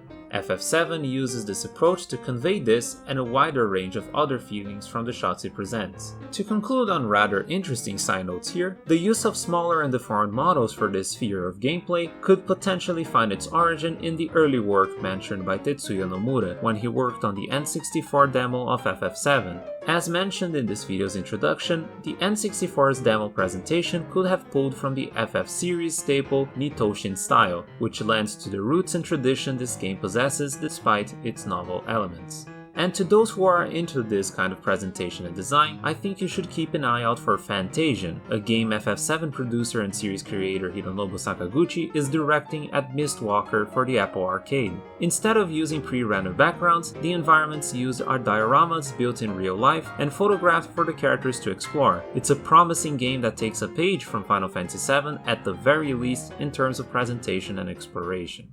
Alright, we've covered the meta and mechanical aspects of this scene, now let's look at this from a story-driven perspective. By this point in the story, we don't know the names of our main cast of characters. With this in mind, the game uses this opportunity to introduce us to what defines our main protagonist from a first glance perspective, and, as it becomes clear later, from the perspective of this group conducting the attack. This person is referred to as an ex-soldier according to the first battle encounter, and is a new recruit for this mission, being called a rookie by Barrett. Soldier is an organization not yet known by the audience, but it does suggest the idea that our main protagonist has a long history of experience with combat, and that his departure from this particular work should be meaningful enough to warrant his participation in this mission. From a characterization perspective, we can already notice how our main protagonist tends to be flashy, as his entrance to the scene demonstrates. This is a man who looks, or at least tries to look, cool. It's a small moment that shows a glimpse of the cocky and stern facet of his personality that will be built upon over the course of the plot. Now, before we conclude the breakdown of the scene, I want to direct your attention to two details that caught my attention. First off, it's interesting to see how the attack that is taking place here is shown by the preceding FMV to be immediately beside the otherwise peaceful and busy sector of Midgar, where our story began. This serves as an establishing shot for spatial consistency to have our main hero and heroine meet for the first time later in the story, as we'll see in the aftermath of the first bombing mission in part 2 of this series. The second observation I would like to address concerns this neat little detail where you can interact with the fainted guards to obtain potions they carry. The potions being in possession of the guards here yields two assets to the experience. It organically bridges the game's combat to the narrative, and it assists in world building. Let me explain how these two things come to fruition. Potions are a healing item commonly tied to combat in RPG games. They are essentially linked to a work's facet that is characterized by elements focused on the gameplay experience. In terms of turn-based RPG games, the battles serve as a form of abstraction of the conflicts taking place to build a structure for the gameplay to play out. Battles in these games aren't necessarily the raw representations of what's happening in the narrative sphere, which means numerous elements that are part of said battles, like potions, aren't necessarily part of the narrative depiction of these conflicts. These elements serve solely as key features to make the gameplay experience function and allow some sense of enjoyment to be obtained from said experience. In the case of this scene in Final Fantasy VII, potions being with the guards establishes an organic tie of the game's universe in the narrative to the game's combat experience. Potions here aren't an element that merely exists in the sphere of the game-centric aspects, not even being something that you find in a random treasure chest that it might look out of place in an area for the player to acquire an item, but instead they are part of this fictional universe. And in turn, this lends itself to world building, as we get a glimpse of how these guards are established to be prepared for combat, not merely with guns for attack, but also having access to potions to be able to heal in the case of danger. It's a small touch that isn't exclusive to Final Fantasy VII for sure, but the introduction of this concept in the first few seconds of gameplay serves to immediately illustrate to the audience how organic this world is, how the gameplay experience in battles is far more tied to the representation of this world than the usual turn-based RPGs would be able to convey. Again, these are small details that don't have as big of a meaning to many at first glance, but they are worthy enough to be pointed out nonetheless. This kind of detail being brought up in analysis could be called a neat pick? Thanks, Mauler. And with that, let's continue with the story. As we move to the next scene, Cloud leaves the train station to find other members of his group standing put in front of a gate that they're trying to break in. As they meet, we get our first proper introduction to these characters through their dialogue. Biggs expresses his amazement at Cloud's antics, saying how they confirmed Cloud was indeed from Soldier. This line here establishes Soldier isn't merely a role but an organization, one that most likely has its members excel in combat. Biggs follows up by saying how it's hard to believe someone from such an organization would join a group like Avalanche. Hearing Cloud was from Soldier, Jessie expresses her concern as Soldier is a part of the enemy group that they're facing, wondering what this so-called rookie is even doing assisting them. This exchange provides us the name of the group that hired our main protagonist, and a glimpse of Avalanche being in direct opposition to those Cloud has worked for in the past. In a more indirect manner, this exchange also pits the group as something far smaller and less professional than the organization they're facing. It's a very efficient way for them to have introduced these elements in the story. Good stuff. Biggs then replies that Cloud isn't with Soldier anymore, as he had quit Shin-Ra, reinforcing what was presented in the very first battle encounter in the game, as we've discussed. This line is also the first time Shin-Ra is verbally mentioned in the story. If you're an eagle-eyed viewer, you might have seen this name being plastered on the central building of Midgar and partially on the side of the energy reactors around the city in the title card shot. But let's be honest, with low resolution and with how quick these appear on screen, the first time viewer would most likely not even be able to read these logos here. And thus, this mention in dialogue is the very first time to many that Shin-Ra is brought up, and it is done so by connecting this supposed elite organization soldier to this entity as one of its building blocks. It's a small moment of world building being played out on screen in a concise manner. Biggs directs his dialogue to Cloud asking for his name, to which the latter responds accordingly. Biggs then says, "Cloud, eh?" As he is about to tell his name, Cloud immediately cuts him off. Despite what you see on screen, the correct translation of the original line from Cloud reads, "I'm not interested in something like your names. No matter what, when this job is done, it's farewell." Shoutouts to Chappie Barra for providing me this translation. The final part of the sentence can also be translated as, "We'll be saying our goodbyes anyways," according to Tim Rogers, as he pointed out in his own video series on retranslating FF7. Highly suggest you check it out in full. Moving on, Barrett shows up and scolds the Avalanche members for moving as a group, telling them that they should meet at the bridge in front of their target, Mako Reactor 1. Jessie manages to open the gate and most of the group moves into the next area. Before Barrett follows suit, he directs his attention to Cloud. Barrett reiterates what he overheard about Cloud being an ex-soldier, expressing his lack of trust in our main protagonist. Our scene ends with a cinematic shot of Cloud embracing the magnitude of the reactor he is about to invade before following Barrett into the next area. Alright, this was a substantial amount of narration of events, so let's break down the most important points to take away from this sequence, starting from Cloud's first line. Using the more faithful translation of this scene, we immediately get more snippets of Cloud's personality. It's evident from this exchange that he views social relations to only be worth engaging in if they prove to possess any promise of longevity to him. There is no interest in forming new relationships with those he encounters in one-time gigs, or at least with people he believes he won't be meeting again after a job. It's a perspective that demonstrates his distant stance from most other people, tending to seem cold at first glance for the observant. This serves as an attempt to build a professional and untouchable image to others, and as we'll see later in the story, to himself.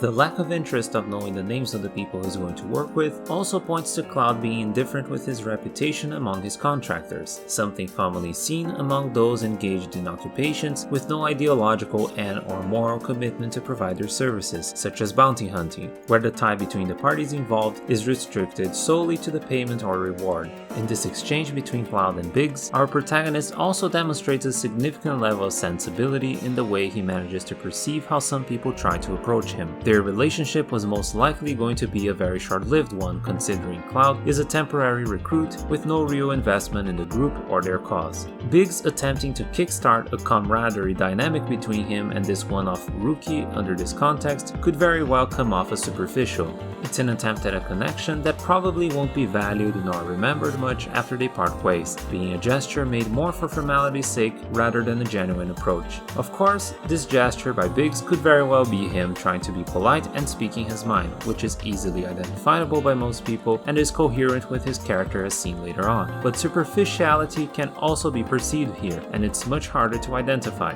Cloud is able to observe this and expresses aversion to the superficial nature of this engagement by calling Biggs' attention to the pointless nature of this attempt. In conclusion, this is a fantastic first line for the main character of this story, considering how much in characterization it manages to achieve in such a short introduction.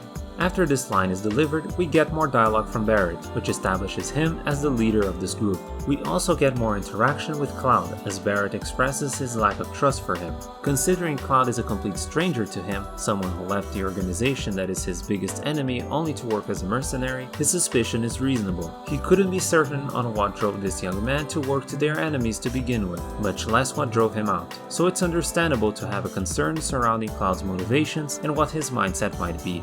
Barrett here demonstrates he is a tough leader, one that doesn't trust those outside his circles with ease, and most likely will be keeping an eye on Cloud for the entirety of the duration of this mission. Looking at the entire sequence from Cloud's first line until Barrett's dialogue, we can also observe quite an interesting tool the narrative uses to present its characters. Final Fantasy VII is a game without voice acting, and as a result, it resorts to the use of text boxes to convey dialogue. With this in mind, the developers exploited this mechanic through the narrative by pointing to the characters that should be most important to the story moving forward with the use of nameless text boxes prior to their formal introduction, where the player chooses their desired name for the character. There is one exception to this, but we'll get to that. Of course, nameless text boxes are also used for the most minor of characters that bear almost no significant role in the story progression. This dynamic between the use of this tool to introduce playable characters and to display dialogue from one-off individuals in the story is used brilliantly to contribute to the setup for the game's most important plot twist. We'll get there eventually, fair viewers. In conclusion, the use of nameless text boxes is a subtle, yet simple manner to portray and introduce the playable characters, and in return, text boxes donning names establish who are the secondary characters or villains. From this opening sequence, we can grasp immediately that the Avalanche members, Biggs, Wedge, and Jessie are supporting characters whose roles should probably be minor for the rest of the story. This idea is quite interestingly alluded to by Wedge himself in a later line of dialogue which we'll explore in part 2 of this video series.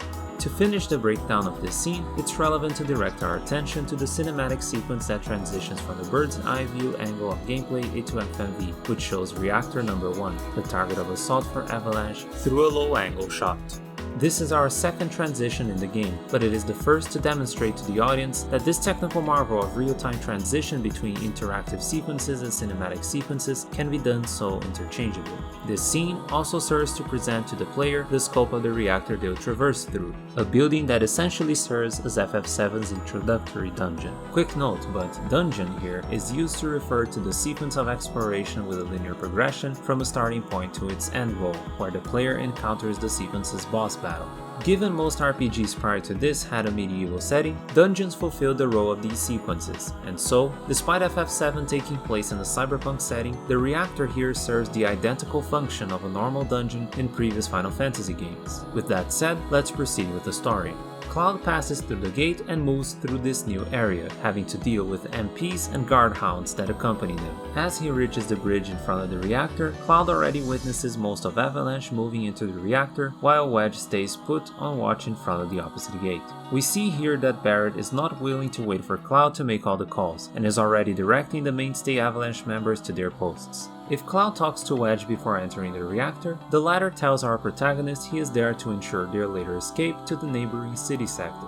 Not only that, but he also expresses excitement for their mission's ultimate goal, blowing up the Mako Reactor. This optional dialogue is the first mention we get of Avalanche's objective in this endeavor, and the following mandatory scenes will focus on the exposition of this goal through dialogue between Cloud and Barrett. It's also relevant to point out how consistent Wedge has been with his role in the mission. He is the young man who stays on the lookout when Jessie was breaking into the gate in front of the station, and is the person who fulfills the same role here in front of the escape gate. As Cloud enters the reactor, he is greeted in the entrance by Barrett. Differently from what you see on screen, Barrett asks Cloud, "Yo, this isn't your first time in the reactor, correct?" This line shows Barrett is a man who did his homework. He is aware that someone who worked in Soldier would have the expertise with layouts of reactors, and through this exchange, it becomes clear that Cloud was hired for this job mainly for this reason, not just because he excels in combat skills. And here he is making sure Cloud fulfilled his role at Soldier as he had imagined. To this question, Cloud replies,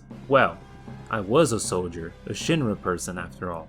He confirms Barrett's expectations of his role, while also reinforcing the connection between Soldier and Shin-Ra in terms of organization.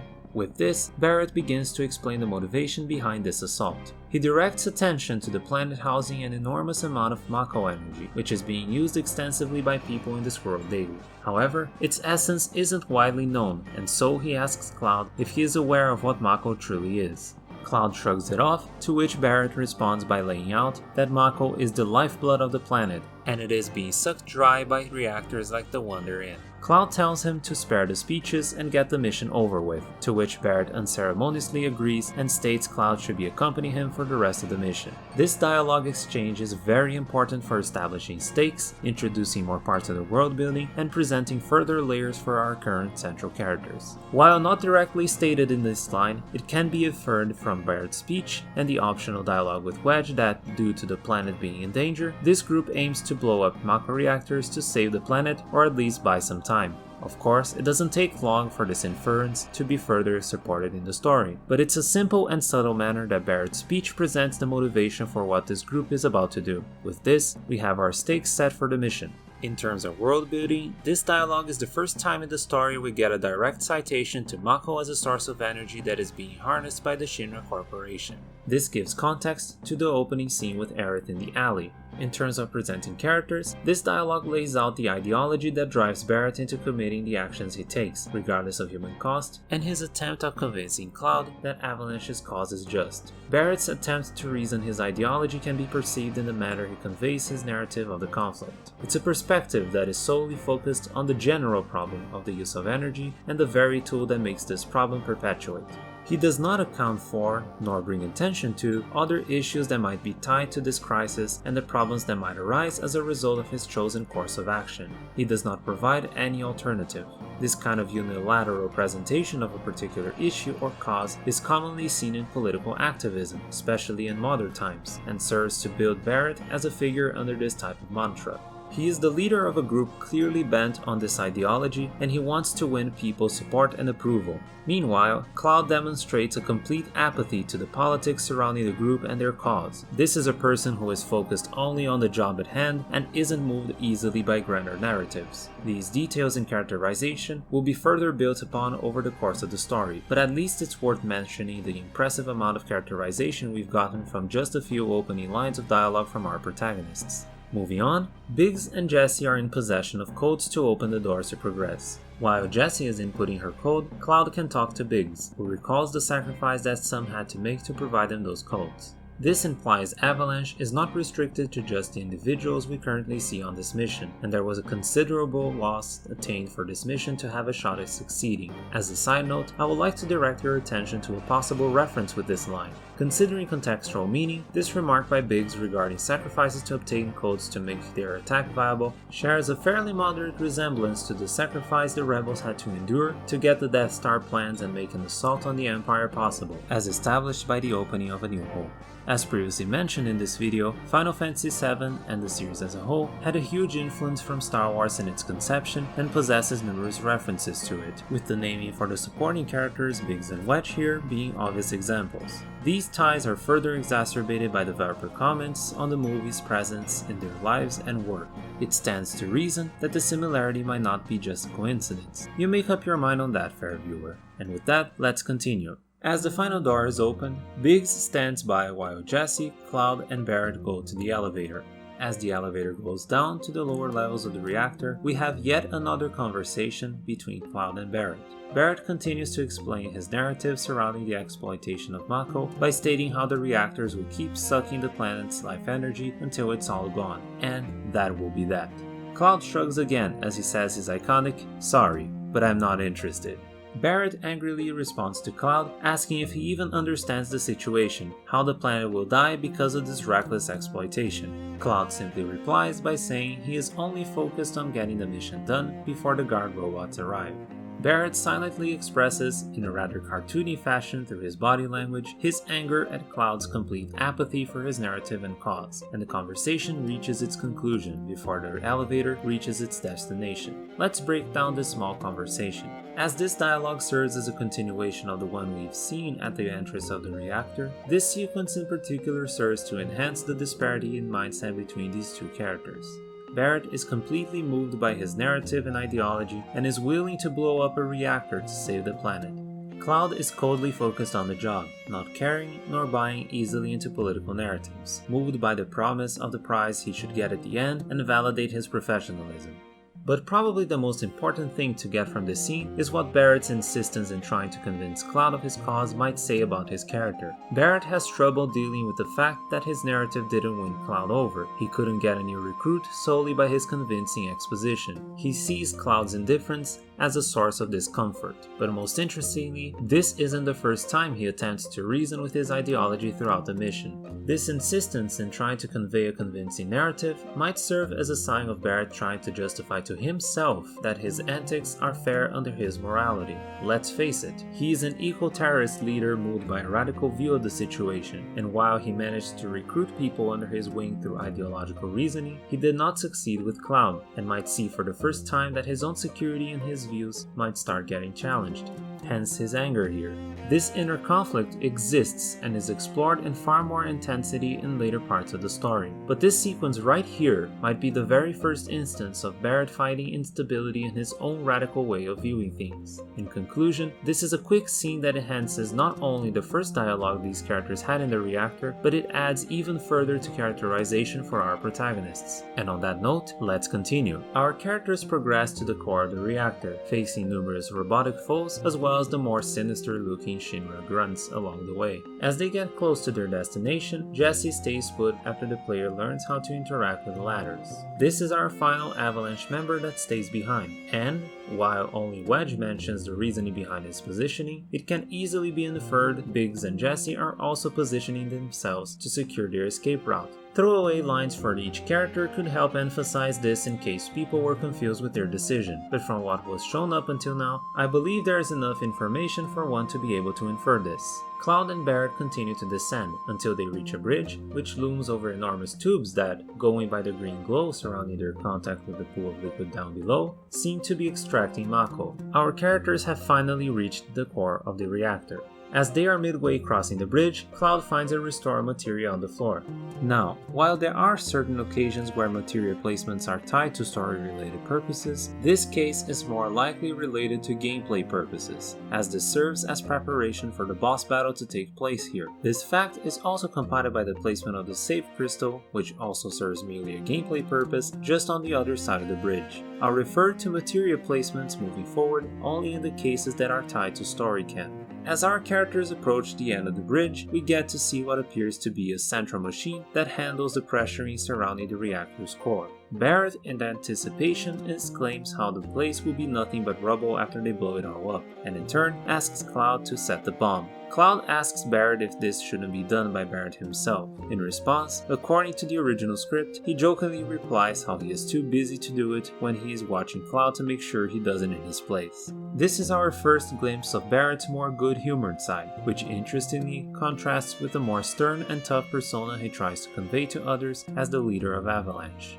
This more lighthearted side to Barrett should become pronounced in later parts of the story, as his character arc induces him to be more open with his friends. Cloud interestingly has a moment of hesitation to set the bomb. He sees the bomb as the effective realization of Avalanche's goals to further their radical agenda, and to him, he prefers to give the burden of that fact to the very person that planned this out, the one who leads the group bent on this ideology to begin with. Due to Barrett's lack of trust, Cloud's apathy to the politics surrounding this conflict, and his commitment to fulfill the mission he was hired for, he proceeds to set the bomb himself. But before he does, he experiences a quick mental pause as he hears an unknown voice telling him to wake up and that this was more than a reactor. This moment is the first in a series of instances where Cloud hears a voice, sometimes even dialoguing with it, whose identity in each of these scenes serves as one of the main sources of mystery throughout the story. Keep in mind, one of the key aspects of story progression in FF7 is its use of mystery to incite curiosity in the audience and a sense of mystique to its universe.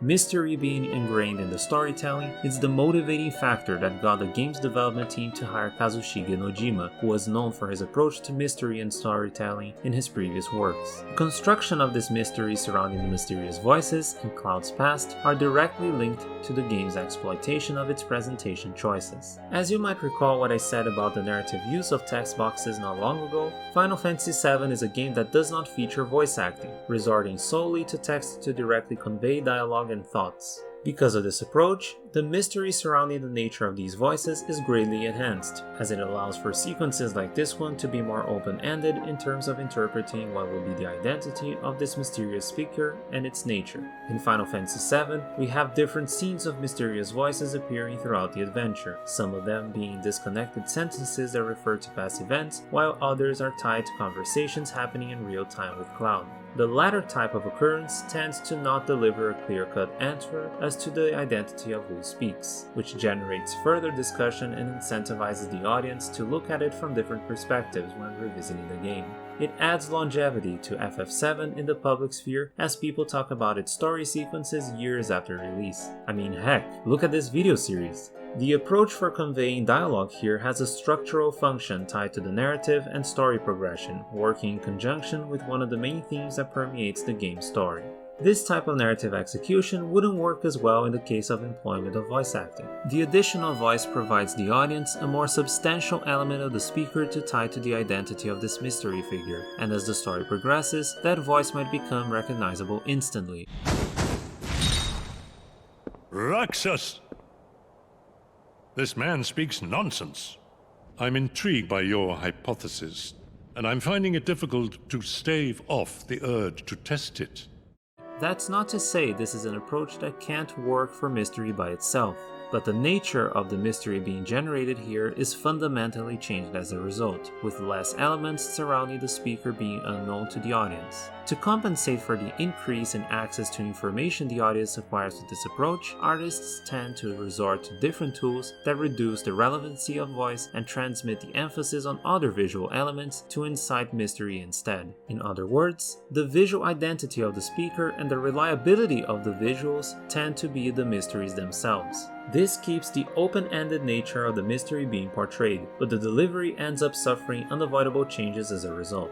A good example of this divergence that comes as a consequence of different approaches to dialogue can be seen in the 2020 remake of the very game we're analyzing. In the original Final Fantasy VII, there is a scene where Cloud falls from the upper plate of Midgar into the slums below. It is immediately followed by a sequence where the screen is completely black and a set of text appears on screen, providing us the conversation Cloud is having with a mysterious voice. As we don't see who is talking, nor how the voice is, the identity of this mystery speaker can be separated from Cloud entirely. The audience cannot grasp their nature either. The manner this scene is composed and how it follows up on a scene of danger for our protagonist gives the impression of the speaker being something supernatural, maybe even divine on first viewing. In the end, it's not simple to determine what and who the speaker is, with only their wording and what they say to go off from. In the remake, we get Cloud in a bright white space, which lends to the same supernatural and borderline post-mortem nature of the sequence that the original went with. But we get to see and hear who Cloud is talking to here, a figure that looks and sounds exactly like himself. Under this context, we have far more information on the speaker, and with it being something that replicates Cloud himself, the audience can't really discern the speaker fully from Cloud anymore. Well, at least not for the whole scene anyway. We'll explore later on who the usual candidates are in each of these mysterious sequences, but for now, you might be able to understand how different the scene is portraying mystery in these different versions of the story. Considering the lower amount of information given by default of the option taken, the approach the original employs creates a larger scope of mystery for the audience to indulge in as they progress in the story. We'll further explore the differences in execution in the scene between the remake and the original when I analyze the remake, so you have to be patient on that one. And with that, let's continue. This mysterious person is warning Cloud to wake up to the fact that this isn't a normal reactor. Given his supposed history and soldier, one would recall that Cloud would be aware of what Mako reactors would be like. After all, he was hired not only for his combat skills, but also for his familiarity with reactors like this one. So what would be so special about this reactor? The intent of this line is probably to inform to the audience something that is understandable at a glance.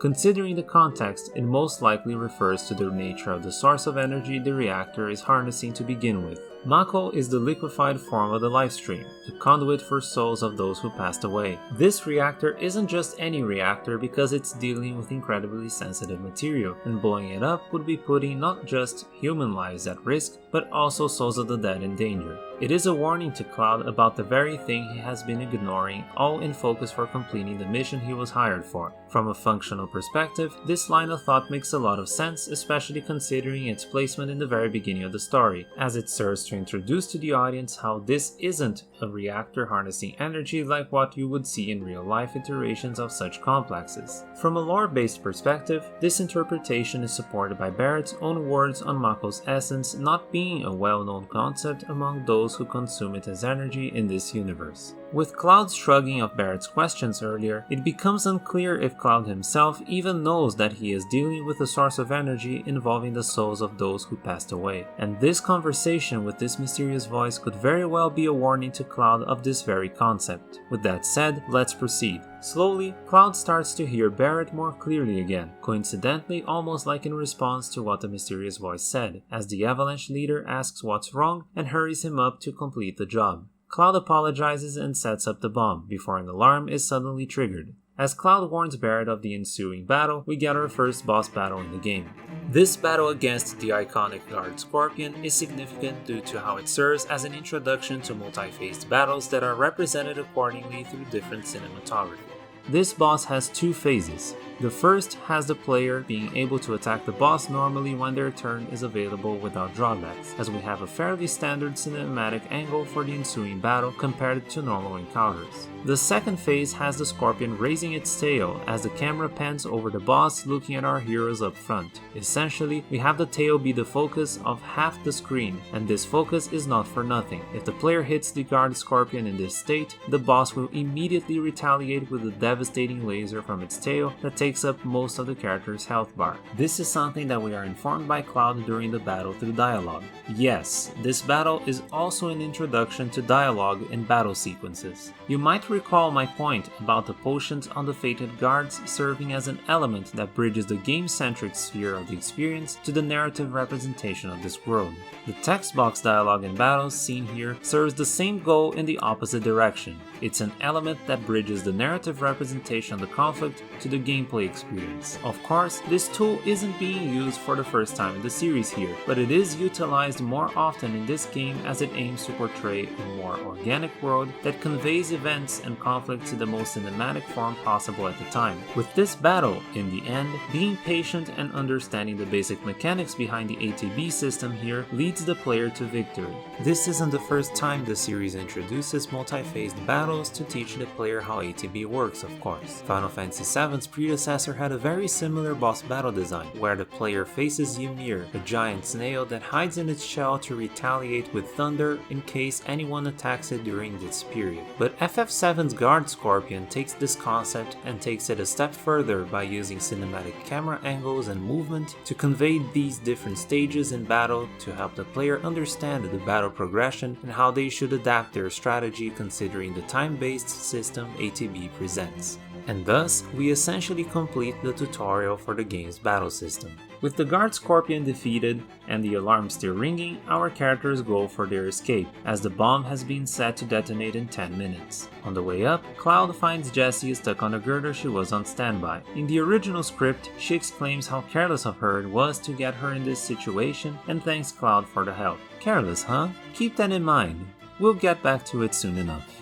Our characters run their way back as they fight more robots and grunts along the way. They reach the entrance level where Biggs and Jessie are able to use the codes to open the doors from the other side to escape. In case any of you were wondering what would happen if the player left Jessie behind, yes, they wouldn't have been able to open the first door. Good thing Cloud is a good guy at heart, which, by the way, should already serve as a glimpse of another side to the character, his great capacity for compassion and inclination to help others despite his cold outward appearance to most and his own inner insecurities to be explored later in the story. It's an element of his character that makes it easier for the audience to find interest in establishing a relation of empathy to his character. It's something that serves as a factor, even if small, that strengthens the level of impact for the big twists that affects Cloud later on. Again, these are small moments, but they bear meaning and can amount to something greater by the end of the journey through the work if the writing structurally allows for this delivery to succeed. We'll get to see how this pans out over the course of the analysis. Back to where we were, our characters leave the reactor in a hurry, as Wedge opens the gate to Sector 8 for them to escape. Jessie stumbles on her way to the gate, and again, Cloud helps her way up to escape at the last minute before the explosion. Again, this is yet another instance of Jessie's clumsiness in this mission, and it certainly won't be the last of it. Attention should be drawn to this small moment, because it not only replicates the previous scene of Cloud helping Jessie, but it's also something the developers bothered to include even amidst the transition from gameplay to FMV here. This aspect of Jessie's character will be further discussed when the most important moment that this becomes relevant is analyzed in part 2. Moving on, we get an impressive transition from gameplay to FMV as we get a wide shot of the Mako Reactor 1 exploding from a distance. It's quite an impressive blast. I think it's worth mentioning the level of detail put here. The animators made sure to show the rubble from the explosion landing in sectors 8, 1, and 2, contributing to the ensuing sequence that explores the aftermath of the attack. The damage caused by this incident is widespread and even hits innocent civilians. It's a pretty radical measure taken by Avalanche in the hopes of achieving their goals, which ignites a chain of events leading to far worse outcomes than they could have ever predicted. This attack is the event that kickstarts the entire conflict against Shin-Ra in the game, but most importantly, it's the main starting point for the arcs of those involved in Avalanche, especially Barrett in conjunction with the 3 veteran members in the group. These arcs serve to show the sins and results of radicalism and how some end up following that path. We'll delve deeper into this layer of the game's thematic storytelling and narrative in part 2 of this series, so stay tuned for that. As the FMV ends, we get a look at the Avalanche members stuck in the hallway that connects the reactor bridge to Sector 8, as rubble is covering both of its ends. Biggs mentions that what they've done bought more time for the planet to live, while Wedge verbally agrees. Barrett merely nods. Cloud shows absolutely no sign of response to this political take, which lies perfectly in character. Jessie finishes to set the bomb to give them the way out to Sector 8, and everyone runs to the opposite end of the corridor to fall back and try to avoid getting damaged by the explosion. Being honest here, for this to make sense it really needs to be a really small scale explosive to clear out the rubble and not be potent enough to kill them in this space. By the looks of the large explosion in the following shot, it looks like this detail wasn't paid much attention to by the animators hired overseas. A shame we get to see a flaw in execution like this here, even if small, but this won't be the last time we'll see flaws in FMVs. If you were expecting perfection, better buckle up on that, fair viewer, because there's more to come. From the fire coming out of the gate, we see Cloud coming out first in his flashy style. The rest of the Avalanche crew safely jumps out of the burning hallway afterwards, before we see Wedge cartoonishly running out of the place desperately trying to deal with the fire that got caught up to him. Our characters reunite and Barrett gives the group their next orders, to split up and board the train at the Sector 8 train station they should be taking. This goes in accordance to Barrett's strategy of never moving as a group, as stated in the very beginning of the mission, so I can say I appreciate the consistency here. Everyone starts going their ways, but before Barrett leaves, Cloud tries to call him. Barrett immediately responds that if his concerns regard money, he should save it for the hideout. Cloud has no response to that, which demonstrates Barrett was spot on in his intuition, and they go their separate ways. This dialogue exchange neatly concludes the exposition surrounding the relationship between Cloud and Barrett. Our main protagonist is not a member of Avalanche, nor does he have any inclination for their ideology. He is merely a mercenary hired for this job due to his previous history as soldier for combat and knowledge surrounding reactors and their security measures. The striking shot for this scene also shows us a glimpse of the destruction caused by the blast in the reactor, as huge chunks of rubble are seen in the background tumbled over buildings, which might have had people in them who lost their lives in this incident. This is the first image in a sequence of shots where the game shows the aftermath of the attack, the consequences and the human cost that came from an attack founded on radicalism under an apparent quote-unquote fair cause. As a final detail to point out, the background shows us the first good look at Shin-Ra's logo, albeit upside down. While the English text is still harder to make out, the Japanese text is far more discernible. Of course, phonetically it reads Shin-Ra, but I think it's important to draw attention to the naming itself. Shin-Ra might echo a well-known idiom of Buddhist origin pronounced Shin-Ra Bancho, which roughly translates to all creation. This connection plays into the almost omnipotent status the company holds in the world of FF7. A recent interview with the game's director further supports this meaning. According to him, Shin-Ra is a twist on the term Shinwa, which means myth or legend. Myths generally involved gods or superhumans with the power to control everything in their fictional universe, and it is this aspect of these stories that Kitase reportedly had in mind when conceiving Shin-Ra. Naming the company this way reflects the narrative role of Shin-Ra in the world of FF7, while also maintaining a moat of fantasy and mythologic imagery despite the game's appeal to cyberpunk aesthetics. With the meaning behind the name established, I think it's also important to draw attention to the fact that this is one of the only times in the game that there is clear employment of kanji for in-game terms. Kanji is one of the 3 Japanese scripts in the language, the oldest among them, and is very closely related to the use of Chinese ideograms. When used for company names, it can carry a connotation of an old and traditional establishment. In the context of Final Fantasy VII, it's reasonable to see how this naming approach might help characterize Shin-Ra as a very old company that already has a long-established role in the economic landscape of this fictional world. Looking into Japanese history, this iconography and status of the company could have been inspired by the Zaibatsu, business conglomerates whose enormous size and control over most of the Japanese economy lasted from Imperial Japan up until the end of World War II. These family-owned conglomerates were frequently involved in monopolies that gave them an extensive economic influence, operating in numerous different industries and sectors. This is especially true in the case of Shin-Ra, as the company is not only the sole distributor of electric energy, but is also the one behind the production of technology and equipment for military use and space exploration, as well as being technically the one in control of the media. The company is managed by the Shin-Ra family and has been an established entity for a long time prior to the events of the game. The idea of Shin-Ra being virtually a Zaibatsu in the world of Final Fantasy VII doesn't seem to be outlandish when taking all of this into consideration. Special thanks to Luxie for pointing me this possible connection here. On a rather ironic note, you might recall from this video's introduction that the development studio behind this game was born as a subsidiary of Denyu Sha, a company that was part of an electric power conglomerate owned by the family of Masafumi Miyamoto. Interesting, isn't it? This connection gets even more intriguing once you realize this previously mentioned building in Tokyo that served as inspiration for the design of Shin-Ra HQ was actually the old location for Squaresoft's offices before FF7 was being developed. Whether Shin-Ra was conceived using imagery from Square's past or not is up for the viewer to decide, but it's reasonable to say that the similarity is uncanny to say the least. The art director for the game seems to support this notion at the very least. Now, if you, by any chance, have actually looked into the sources I've been showing on screen, actually, do kids these days even try to verify information anymore? Anyways, you might be wondering about the absence of a point being made in the first reference I used for this topic, the idea that the ideograms that comprise the kanji for Shin-Ra can be translated individually as divine silk. Considering what the livestream is and Shin-Ra's interest in harnessing it, it would make a lot of sense for this to be an intentional move by the creators. The reason I haven't touched on this is because of the inaccuracy surrounding this translation. According to the numerous Japanese-speaking people I got in touch with, the kanji translated as silk by that source actually refers to a number of things, including a kind of woven textile. This meaning was prevalent historically in much older times, not being really recognized as such by most Japanese today.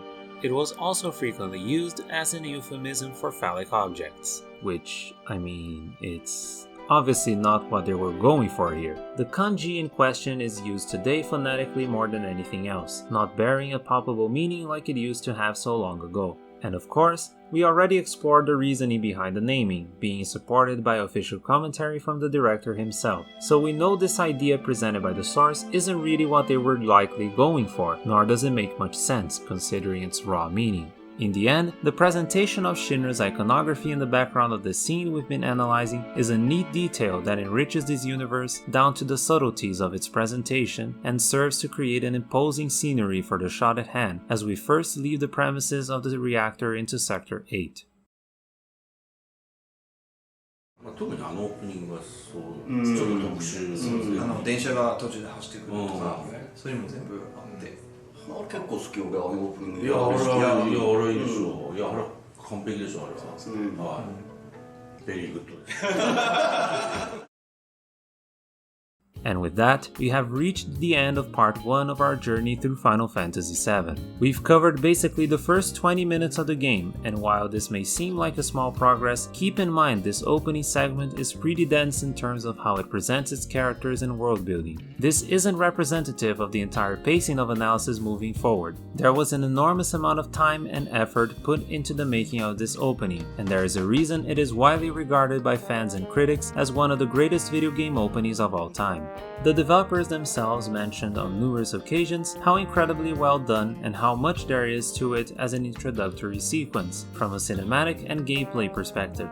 Heck, it's such a great opening that a player managed to max out leveling up Cloud and Barrett in just this segment of the game out of sheer love for it. Alright, joking aside, you should check out Cybershell's video on this quest taken by a player who decided to challenge himself to reach maximum level in the game's very first area. I won't spoil it to those who haven't seen it yet, but it's quite a hilarious but interesting piece of internet history tied to FF7 that manages to be quite entertaining to watch.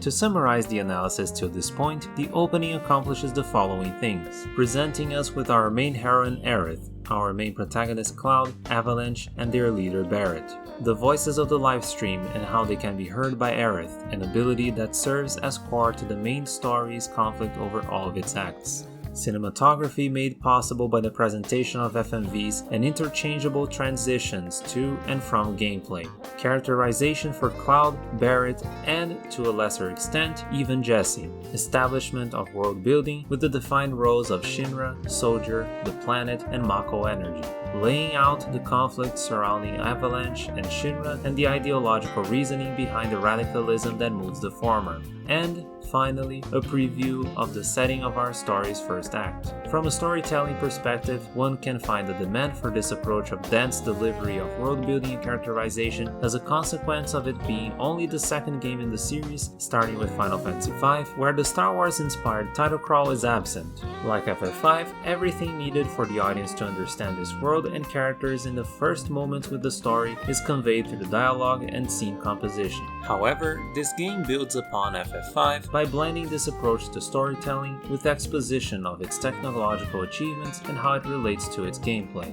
As we've explored in the introduction, it was of great interest from the developers to immediately show off the marvels brought forth by the advent of 3D gaming, the visuals achieved by FMVs that were possible with CD storage media, and the adaptations the classic Final Fantasy gameplay had for this new framework. This opening sequence serves as a quick tutorial on the game's main interactive experience, the overworld exploration and battles through the ATB plus materia system. We get to understand how 3D not only provides a cinematic experience in battle, but also assists in establishing different phases in battle like we see with the Guard Scorpion. The breakdown of the game's opening should also serve to illustrate for the audience how Final Fantasy VII handles exposition to deliver the information needed to set the tone and formally introduce characters, relevant entities, and world-building elements in a way that feels natural and believable to be executed in this fictional universe. A lot was done in just 20 minutes of the game, and the manner in which these things were achieved is nothing short of excellent, establishing functional role in the world structure with clarity, consistency, and substance. Well, for the most part anyway.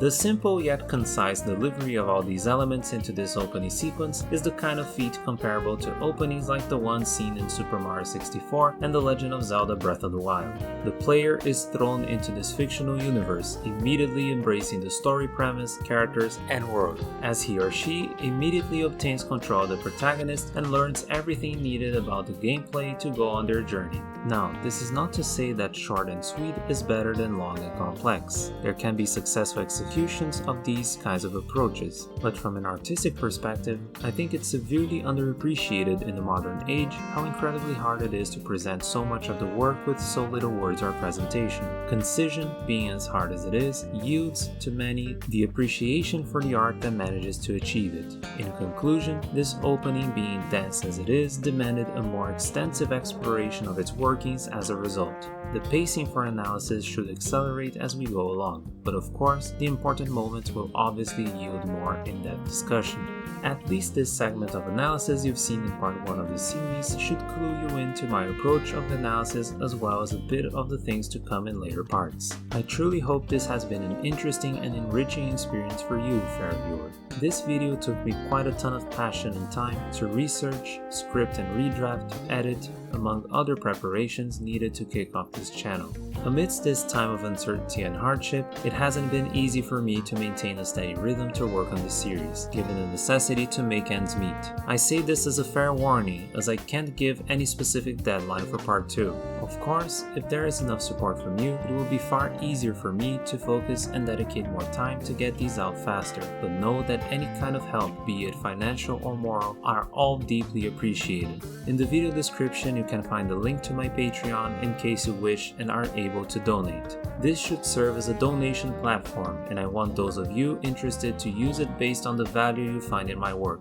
You'll be able to find on my Patreon page all of the rewards for each tier donation. Above all, I hope that my deepest gratitude and my ongoing work should serve as enough of a reward directly to you. In the long run, every supporter in the time frame of production for the video series shall get to appear in the end credits for every part of this project up to its conclusion. I want to be clear now about this because it's very important that everything is laid out for you to understand regarding donations.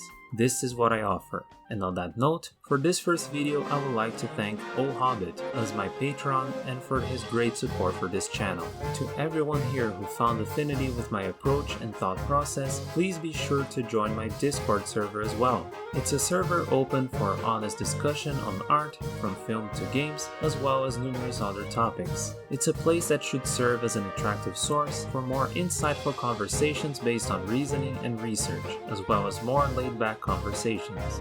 Finally, if you enjoyed the video, please feel free to subscribe and hit the bell icon for more content in the future. Click the like icon to help this video's visibility, and don't forget to share it with friends who love Final Fantasy VII and art in general. If you have any criticisms, suggestions, or simple words of enjoyment or disapproval for this video, feel free to comment down below. For the making of part 1 of the series, I want to give my special thanks to Orchestral Fantasy, Sean Shafiansky, The Consoles, The One-Ups, Mustin, Patty Rudisil, The Game Brass, Eric L, Zonga, Rifty Bits, Kyle Athady, Violinist Baka, Harry Sivan, Pintan, Box Monkey Studios, Shadow Dreamer, Andre Kane, Jordan Moore, Kevin Wan, Madelix, Pixel Mixers, Ludopatas, The 8-Bit Big Band, Grizzly Flute, P2 Sue, Stephen Morris, Bibs Ball Piano, TPR, Insane in the Rain,